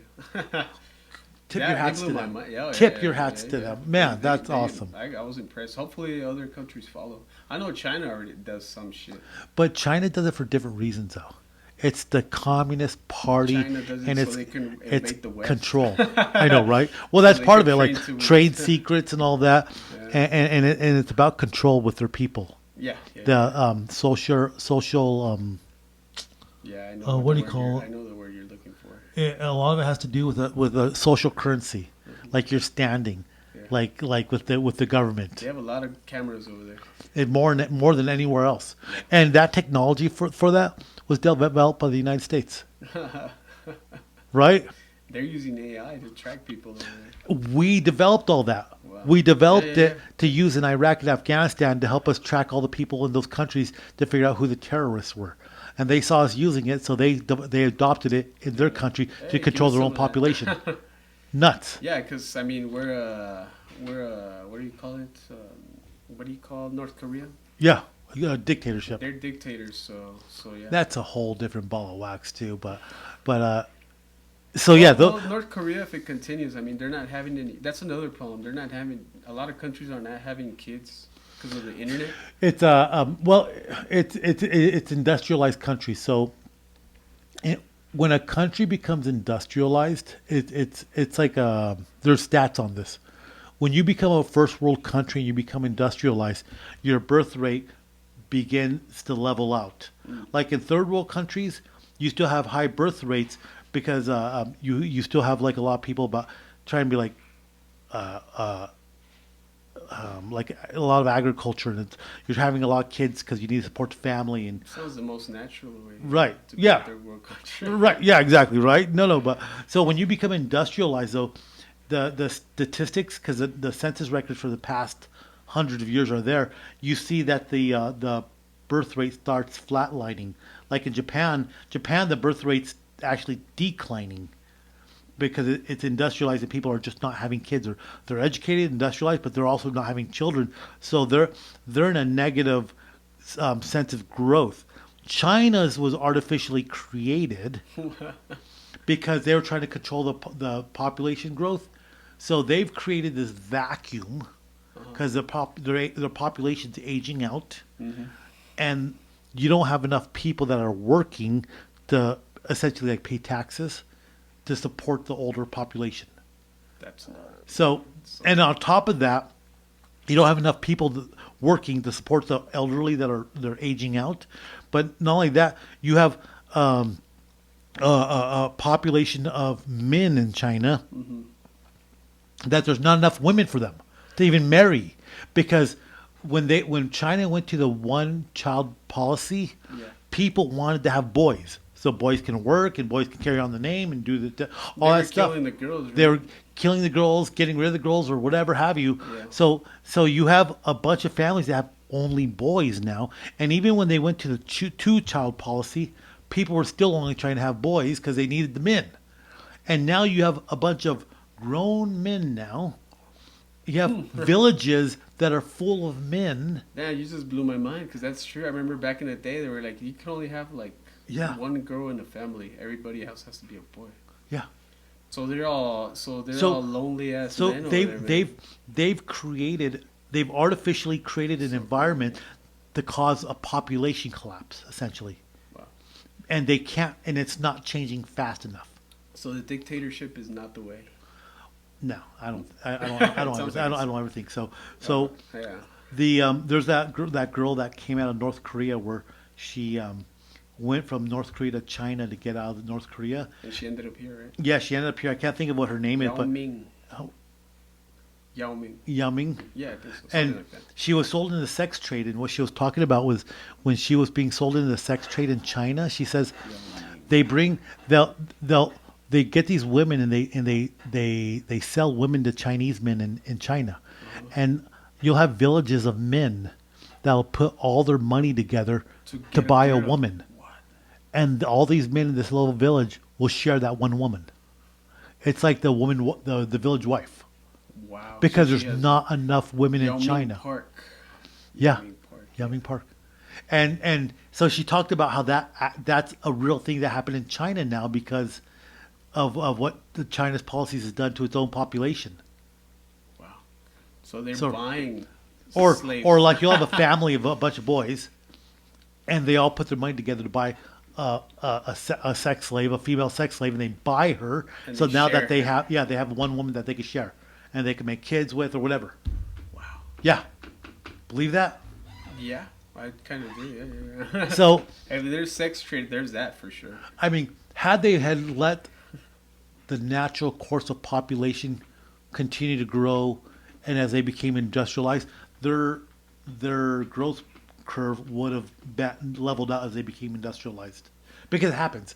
Every country that became industrialized, their growth curve it like starts to flatline. Why? Because they're working 8 hours a day. Both people are working. They start craving material things. They crave material things. People want to go to school for the next they want to go to school for 12 years of their life, instead of having kids. Is 30 years old in the U.S. now. It used to be 21. Yeah. Probably when your grandpa was, he probably got crazy. married at 21. Something. Crazy, right? Yeah, man. The internet kind of ruined that too. I know, right? Yeah. Everybody used to be. Dude, and I was going to school so I was in my 20s when Kazaa, LimeWire, Napster, and all that. Oh, yeah, I love LimeWire, man. Yeah, every day after school. You download music, movies, but that's when internet porn started blowing up. Yep. People would start sharing all those files and all that.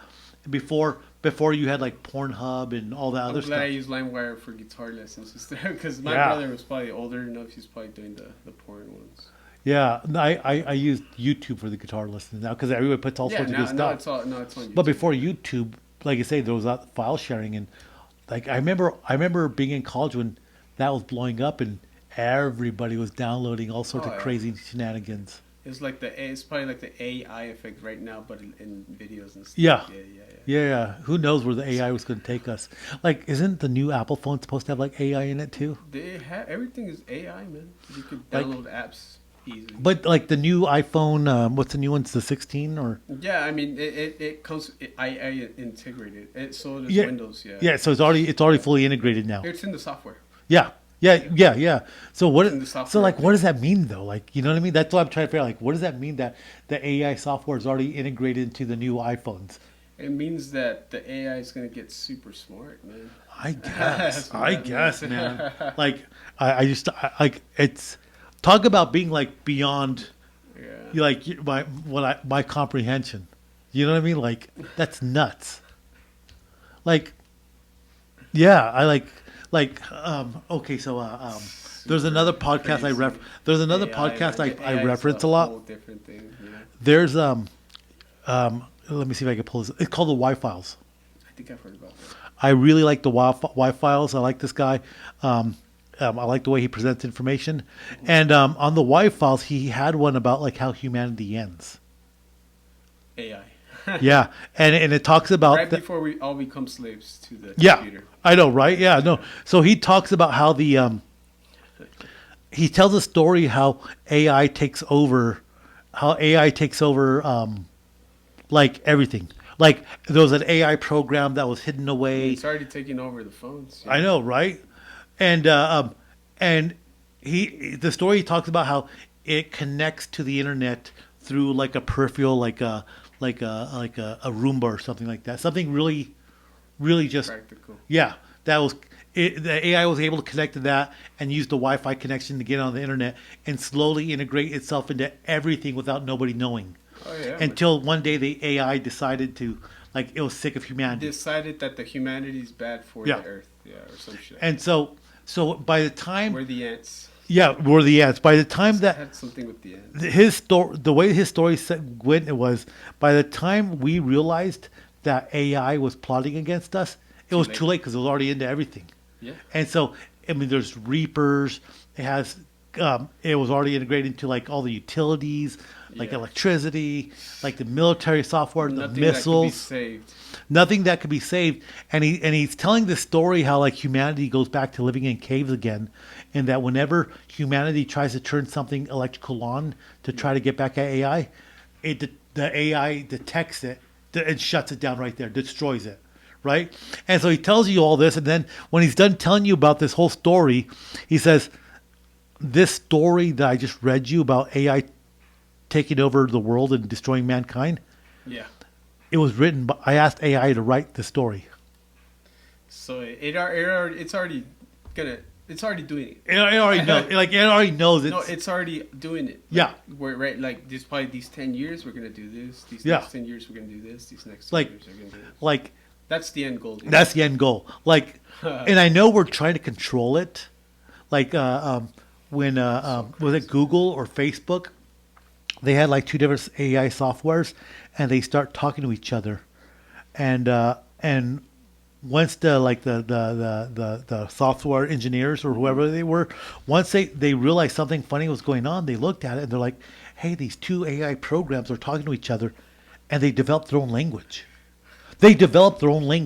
Yeah. Not English. And he's like, so they basically. So we can't even understand. Yeah.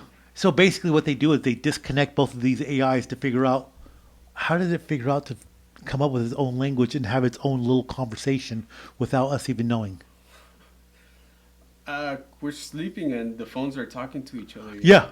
That's how That's how it's happening. Like, I mean, they don't sleep. if you've created this thing to think on its own, you're not going to stop it. No. And the only They way don't to sleep, man. the only way that you can hopefully try to prevent it is by having air gap measures. Do you know what air gapping is? So basically, I have a computer I need to plug into the internet with no Wi-Fi, and the only way for this computer to get on the internet is if I put a hard wire into it. Not anymore. So when you air gap it, you basically are making a computer that cannot go online unless you hardwire it. No Wi-Fi or nothing. So you air gap it. So that's how you try to prevent this AI. Like if I have AI on my phone, that's how I try to prevent AI from getting on the internet is by making no connection for it to be able to do so, or making a kill switch that'll air gap it. But by the time you realize you need to hit the kill switch, it's already in the web anyways. So it would have to be 100% air gapped, so that way it's self-contained. But then you have an AI on a computer that wants to get out there, and it's looking for some way for somebody to plug in like a USB plug with a Wi-Fi or something or Bluetooth. So it's looking for like its way to escape. Yeah. Like how nuts is that the computer programs would be looking for that? It sounds like this. Maybe this has happened before in the world. You know, maybe we've been this smart before. You know, with the pyramids and all that stuff.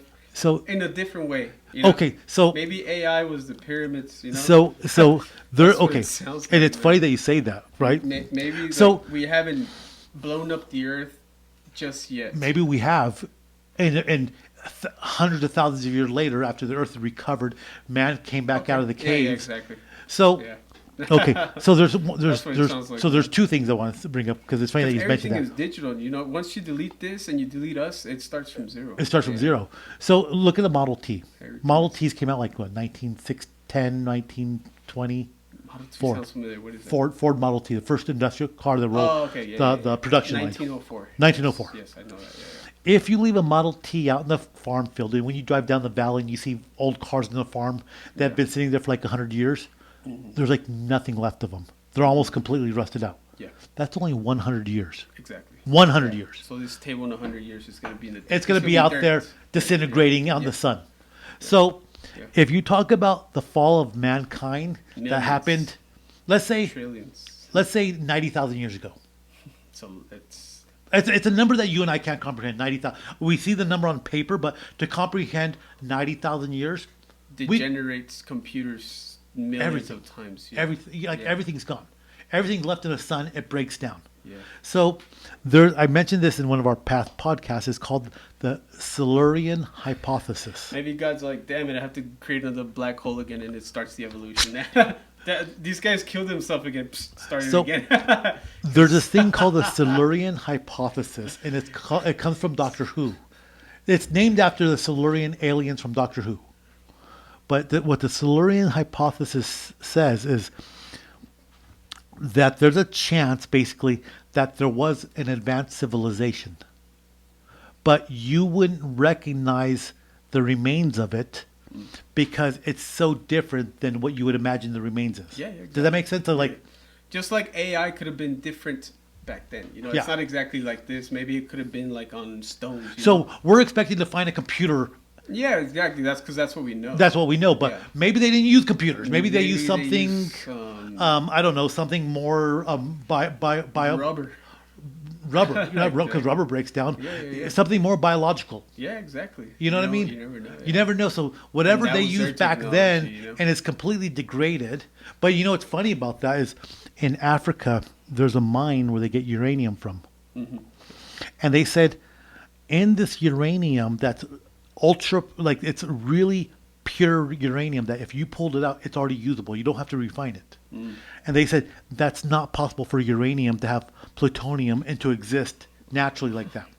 Okay. And they said this deposit had to have already been created and purified long ass time ago to be this pure as it is now, to be this pure and this stable. So in other words, it had to be manhandled a long ass time ago.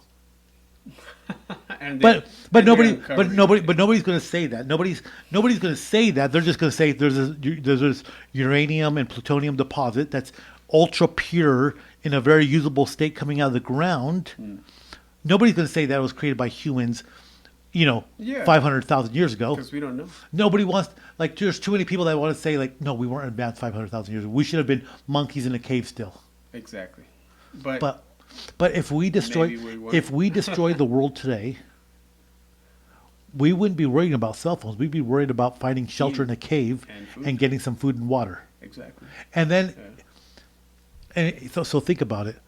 Time of Christ, 0 BC, right? Yep. People were still living horses, spears, bows and arrows. That's only 2,000 years ago. Roman Empire, yeah. And from the Roman Empire to the first car in 1904, or not the first car, but the first like assembly line car, Model T, that's 1,904 years ago. It took 1,900 years to get to that point. To get an engine now. Right. Some sort of engine. Right. And then from there it goes really fast from the Model T to here. But wow, that's fucking crazy, man. Right? So from the time of Christ, and then if you go before Christ and you go to like the Bronze era and all that, you're talking about 5,000 years before the time of Christ, from the Bronze Age to time of Christ, and then to us now, that's like 6,000 years to get from where we're barely making bronze to the point now where we have cell phones that give us all the information we have. So it took 6,000 years for it to get there. Yeah. So if everything ended now, no utilities, we destroyed the world, we're living in caves. No light. No lights, no nothing. It's going to take us 6,000 years again to get to this point again. Where we at now. Yeah. You know? and we're talking humanity's been on Earth for tens and hundreds of thousands of years. Yeah. Who knows what could have happened 100,000 years ago? Yeah. If a Model T is already deteriorating after 100 years in the freaking there in the farm. Yeah, in 100 years. Like in 150 years, there's not going to be anything of that car. Yeah. It's dust. It's gone. Yeah, man. Much less 100,000 years. Everything is dust, man. Everything's dust. Yeah. Do you know what I mean? Like you try, and then you put it in the context of the Silurian hypothesis. Mm-hmm. We're looking for computers to prove that it happened. Maybe they didn't have computers. Maybe they had something that was so advanced we don't know what it was, but we wouldn't recognize it because we're looking for TVs and computers. Yeah, exactly. Maybe they didn't use that. We're looking for flash drives. Yeah, we're looking for flash drives. Maybe they used something completely different. I mean, the pyramids are made out of stone. We don't even use stone. We use concrete. So we're looking for concrete, which the Romans did, but maybe 20,000 years ago when they were building the pyramids, they weren't using concrete. They're using stone because they figured it lasted longer. Longer than longer than concrete. Longer than what we're using now. Yeah. But in our minds, we're thinking, no, concrete's better. You got to use concrete, or steel's better. You got to use steel. Yeah. Well, back then they're thinking, why are we going to use steel and concrete? Let's do it. Stone lasts longer. Yeah. So they're doing it with stone. So because they did it with stone, we think that they're cavemen, when in reality maybe they were smarter than us because they knew the stone would last longer than concrete and steel would. Yeah, I mean they're still up. They're still up. They're still up, man. You know what I mean? Like, and that's before Christ. That's before Christ. So here's what you want to know. What's funny? So Cleopatra. Yeah. And Julius Caesar, Mark Antony. Had sex. I know. Well, Cleopatra had sex with Mark Antony and Julius Caesar. So that was about 30 AD, I want to say. Like it was like, or was it 50 or 150? It was something small, 150 or 50 AD before Christ. Yeah, before. Cleopatra. Yeah. Cleopatra is closer to you and me in time than she is to the pyramids. Damn. That just blew my mind, man. Damn, like, you're smart. So the pyramids are like, what, 6,000 years before her, maybe? I don't know. So I've heard different numbers. It's like Nobody knows, right? It's anything from 12. knows. It's everything from like 1,200 years to like 20,000 years. Okay, so like 20,000 years. Let's just say it's to. I think 20,000 is probably pushing it, but like 4,000 years. When she lived, it's 1990. It's 2025 right now. Yeah. So plus another 100 years. So you're talking about 2,100 years. So she's closer to you and me right now than she is to when the pyramids were built. And they were there, like they were already there. She was the queen of the pyramids. She controlled that area. Yeah, so Cleopatra. You just blew my mind, man. Cleopatra is the last person to rule Egypt from the Ptolemaic period. That's right before the Roman Empire took over that shit. Yeah.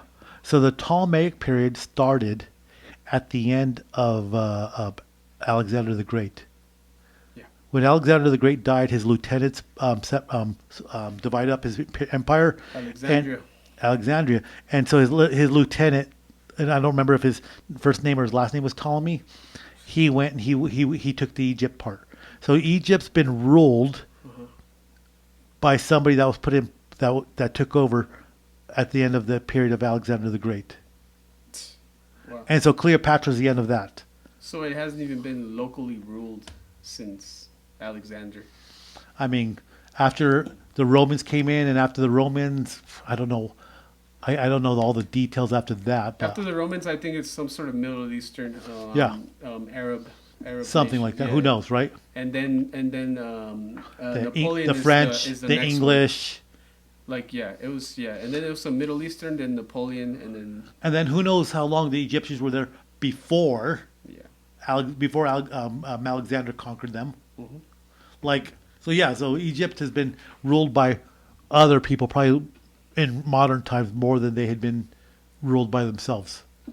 At the other side of the earth, there's a lot of pyramids in Mexico that are not. China, Japan, Mexico, and the Balkans and the Turkey and all that.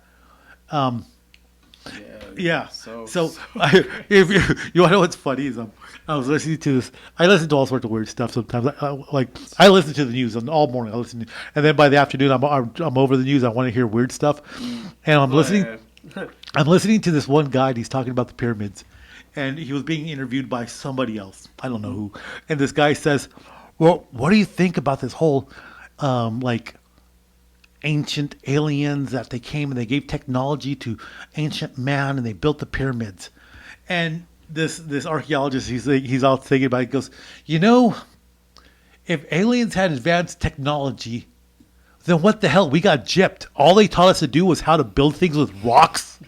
They could have showed us how to do a supercomputer, but all they taught us how to stack stones into a pyramid. Kick rocks. He's like, that's all they gave us, advanced technology, and that was all that they gave us was just how to build pyramids and walls and stuff. Hey, these pyramids apparently are electric currents. Yeah, I've heard all sorts about that. That I guess that's a whole other can of worms we can open. It also sounds like AI is dumber than us. No kidding, right? Jeez. It's so weird. The human brain. It's so. Yeah. So the capacity that we control is so small, but technically if we used it all, we would be fucking smart. It's like that movie Limitless. I like that movie. He, when he first hooks up with the landlord's wife or girlfriend or something, yeah. How he describes, he goes, suddenly I'm pulling information from things I just glanced at a book, and I remember having seen that book just once, and I remember it was from this one person that was doing this one paper, that I overheard this one time, and he's like, suddenly I can pull all that information all at once now. I want to do that. Yeah, I want to do that too. That would be it. Dude, Thanks for joining, man. Okay, so we have a lot of stuff coming up this week. Dude, just send me a text and I'll be here. Yeah. I think that's got to be the goal, to see what happens between the second and the third. I've got my Sky camera, which I need to do a podcast on my Sky cam, the stuff I picked up. And then for Christmas, I'm going to improve my Sky camera cams, and I'm going to make my setup a little bit better. I'll probably put multiple cameras up there. Awesome. But I've been getting some interesting stuff on my Sky camera. I get nothing, and then I get something cool. Okay. Well, on Tuesday, I'm going to be like, hey, let's look at this. I know. I think I have an extra camera. I think I'm going to go put it on the roof. I wanted to do it today. I'll probably do it tomorrow night, one that moves, and I'll just mount it up there. You have a busy month of recording the sky. Like yeah. Well, and you know what?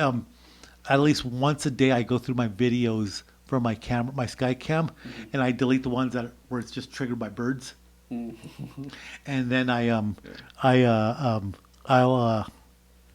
you delete the birds. I do. It's hard to see stuff during the day because it's bright, whereas at night it's easy because you just see dots of light, or you see glows, or you see stuff. Exactly. And you've seen a lot of shit with that camera, right? Yeah, and that's like it's like a first generation camera for home security.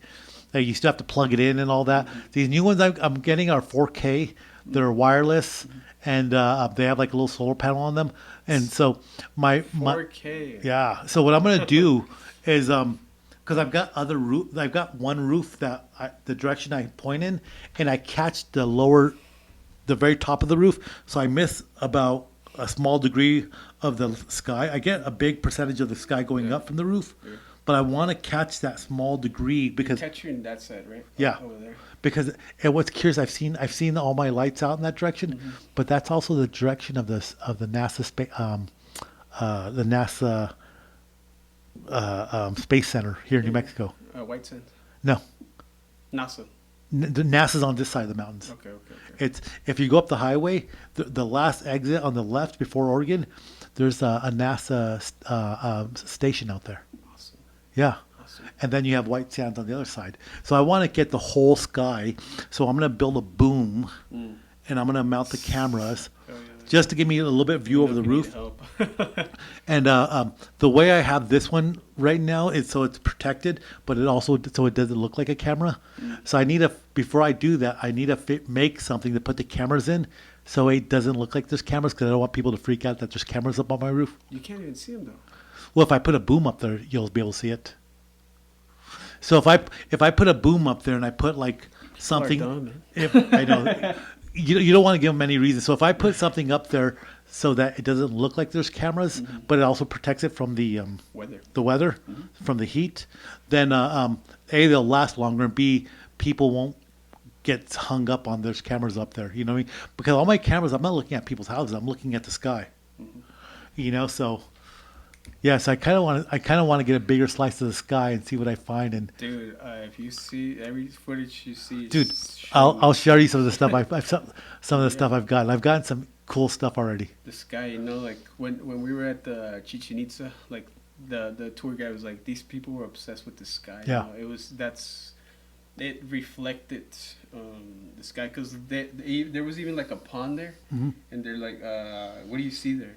I'm like, the sky. Yeah, people didn't look up; they looked down to that reflected the sky.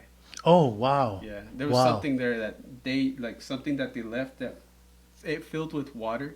And it reflects the sky. So they weren't like this. So they were looking down. Oh, and that's writing interesting. And there was I listened to somebody talk about the Mayans, and one thing he said about them, he said they had time. Oh yeah. And so. They watched the skies for a long time, and they would pass that information on to the next person. Thousands of years, probably. Thousands of years. So they were collecting all this information just from visually watching it, and they were able to to build on it, and that's how they were able to count cycles and all that, because they just did it for so long. Yeah. You know, it wasn't like anything. It wasn't anything crazy. It's just like information processing. It's like if you go sit outside every night and you look at the sky, and you kind of mark where the stars are, and you kind of start counting the cycles, and then when you pass on, you give that information to your kids and be like, okay, this is what I look at, this is how I count, keep doing the same thing. And before you know it, you guys would have volumes of books of like everything you've tracked in the sky. War destroys knowledge, man. They destroyed that big library of Alexander, whatever. I'm not sure. They also destroyed all the Celtic knowledge. They also destroyed the library in the Aztecs, right? They did. The Spanish, they're like, screw you. There was one piece of information that was taken to Spain, and it was in a museum that they found, and it's these codices that had some of the very few remaining things that the Aztecs had actually recorded that they were able to look at and try to translate and figure out what it was. But it was like only one thing out of volumes and volumes of stuff. And they didn't realize they had it till like this past century when they were like just looking at stuff that they got. Yeah. And somebody said, hey, this looks like it's from Mexico. But it was only like one thing out of a library that they burned down on the spot. Yeah, when they were like there was burning down some city. Priests that very deliberately destroyed that information. But it's recorded in their books that they're like, we just destroyed it. We're selfish. People say that's why Europeans are horrible or why white man's horrible and all that. Humanity. There's one thing I always say is humanity. We are a people of amnesia. We forget. Yeah. So one thing that we tend to forget as we're looking back at our ancestors and saying like, oh, we're horrible people. Humanity, for as long as it's been recorded, has been killing, raping, pillaging, and plundering. Still going strong. Still going strong. Mm-hmm. Like the Mongolians killed thousands. The Chinese killed thousands. The Hindu and the Islam, when they were fighting, thousands. Since the beginning of time. Since the beginning of time. Yeah. So just because the Spanish came and did it in Mexico doesn't mean other people didn't do it. Didn't mean we're any worse. You know what I mean? Yeah. It's like it's been going on for so long. Emperors did it with Celtics. Oh yeah, the Romans. Yeah. And I guess the only thing that's disappointing, and I think about this, was Ukraine and Russia. You think at this day and age that we would be smart enough to be like, why in the hell are you trying to invade another country at this point? World War I style. We're just throwing thousands of kids in to be mowed down. Like the statistics on the Russian losses. Style, man. Dude, the statistics the style that works, man. Dude, like the Russian statistics, like I remember if I was hearing these numbers for like June or July, they were losing like 1,500 people a day. One assault, 1,500. The next day, lost 1,700. It works. Clearly it works. Clearly it works, right? Like clearly Russia's already won, right? After losing 1,500 people a day, whatever. It's like at this point in humanity, you think we'd be better than that. All of what you said, Mongolians and all that, it I would say power corrupts.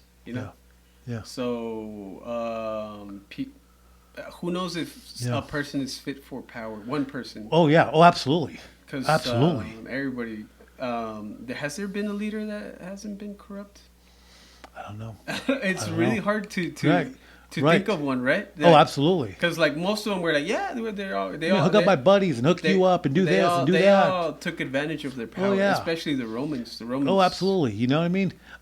And that's the we've last done it. The English have done it. The Romans, the French, the China. I mean, every culture's done it. Every culture's done it. Everybody gets infected with power, But I guess the good thing about our dear little republic that we have here is a president can only stay in power for 4 years, and if he's reelected, only 8 years. So it's only a slice of time. Would you say that Donald Trump got a little bit corrupted when he was going crazy at that stage? Just a little, because a lot of people are like which stage? Remember, like he was doing that, inciting the riot. I don't know. Was it a little bit corruption there? Maybe like 10% on Donald. When you talk about that, there was FBI agents in the field inciting it as well, and civilians. So, there's civilians out there. Facebook group civilians. But the fact that our own people were there inciting them to continue to do it and do more, and then the fact, I don't know, because like, if and then maybe Donald Trump was a little push. He's like, because he's like in the video, he's like, we're gonna go to the Capitol, we're gonna storm it. And people took it literally and they just did it, and then so maybe he's a little bit corrupted there, right? Or corrupted or culpable. That's a word I don't even know. It's like he had his hand in it. Yeah. So like percentage wise, maybe it's plausible. It's completely plausible. Maybe his end goal wasn't like to fully wasn't to like overthrow the government. Yeah, but it was a little bit. He was trying to a little bit of like I don't want to lose this power. Stir the power, and he knew he had people that would support him that would go do it. He's a little bit of I kind of don't want to let go of this power. When they were talking with Nancy Pelosi, and they said, when you got a call from security saying that there's this these people are rioting and they're getting ready to come in the White House, why you had the ability to call the National Guard right now to help the Capitol Police. Why did you do that? She said, well, I was waiting for them to let me know. She's like, no, you're the one that had the authority to call the guardsmen out there to help them. Why did you do that? And she kept on trying to say, like, well, because it wasn't my job. Or no, nobody had asked me for help. Like, wait, we have the records from the Capitol Police. They want to make Donald Trump at that point seem like the bad guy as well. I think both sides had a part to play. I guess. Yeah. I think both sides. I would say the Democrats are more corrupt than Donald Trump. Well, I think during that whole that whole thing that happened, both sides were having such a pissing contest. Yeah. That they were kind of both at fault. Yeah. I would say Democrats more actually, but Donald Trump had. Yeah, I mean, it's so hard to be the bigger man and just like.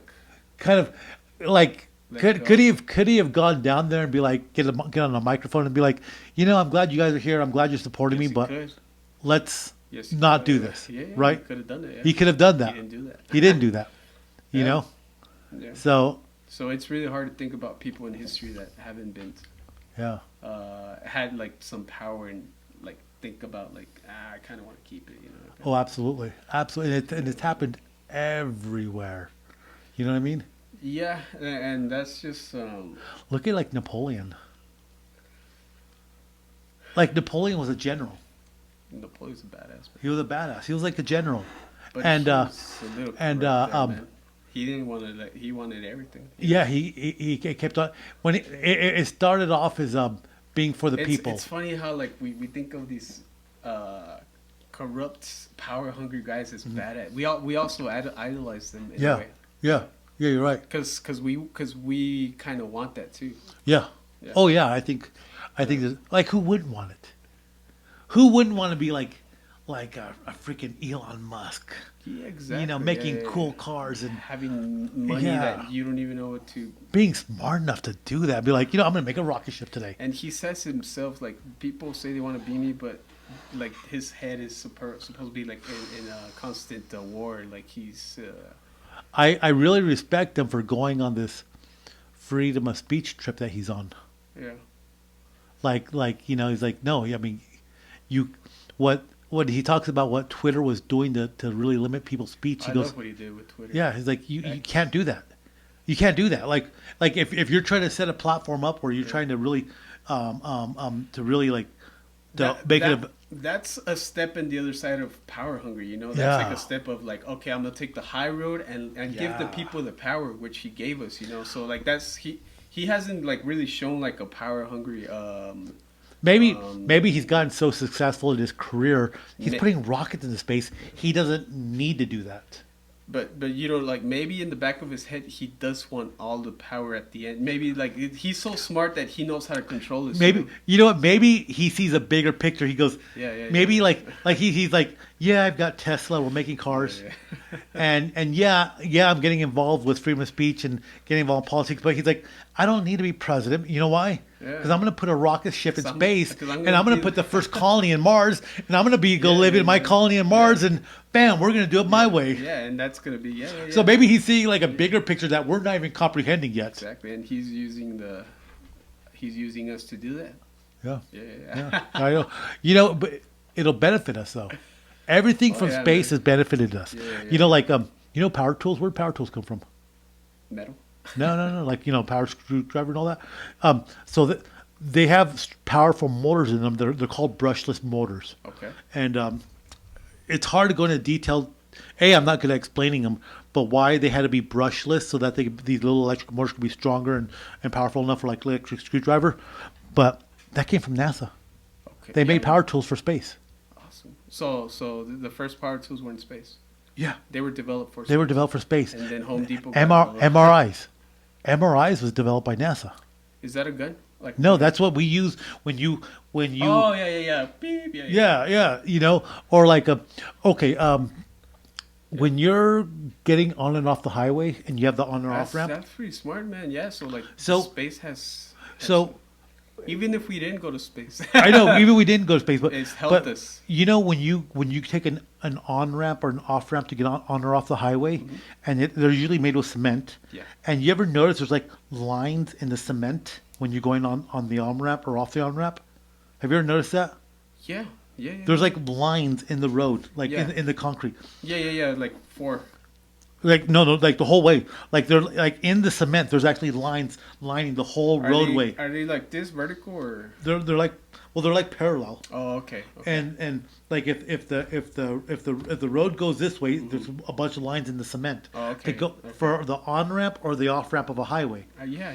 That came from NASA, because when the space shuttle lands and it's going so fast that tires needed the added friction so that it would grab the cement. So somebody said, let's cut little grooves in the landing strip so when the tires hit the cement and have a test landing. Right. And it worked. And it works. Yeah. And so it creates enough friction that somebody said, hey, that might be a good idea to do on an exit ramp from the highway. Yeah. So when you're decelerating, your tires grab the cement and you actually slow down. Damn. Came from NASA. So those are big things. Dude. So if some great discovery, new technology happens while we're in space, at some point, we're gonna get it from your videos, man. Bam! Right here. There you go, dude. Yeah.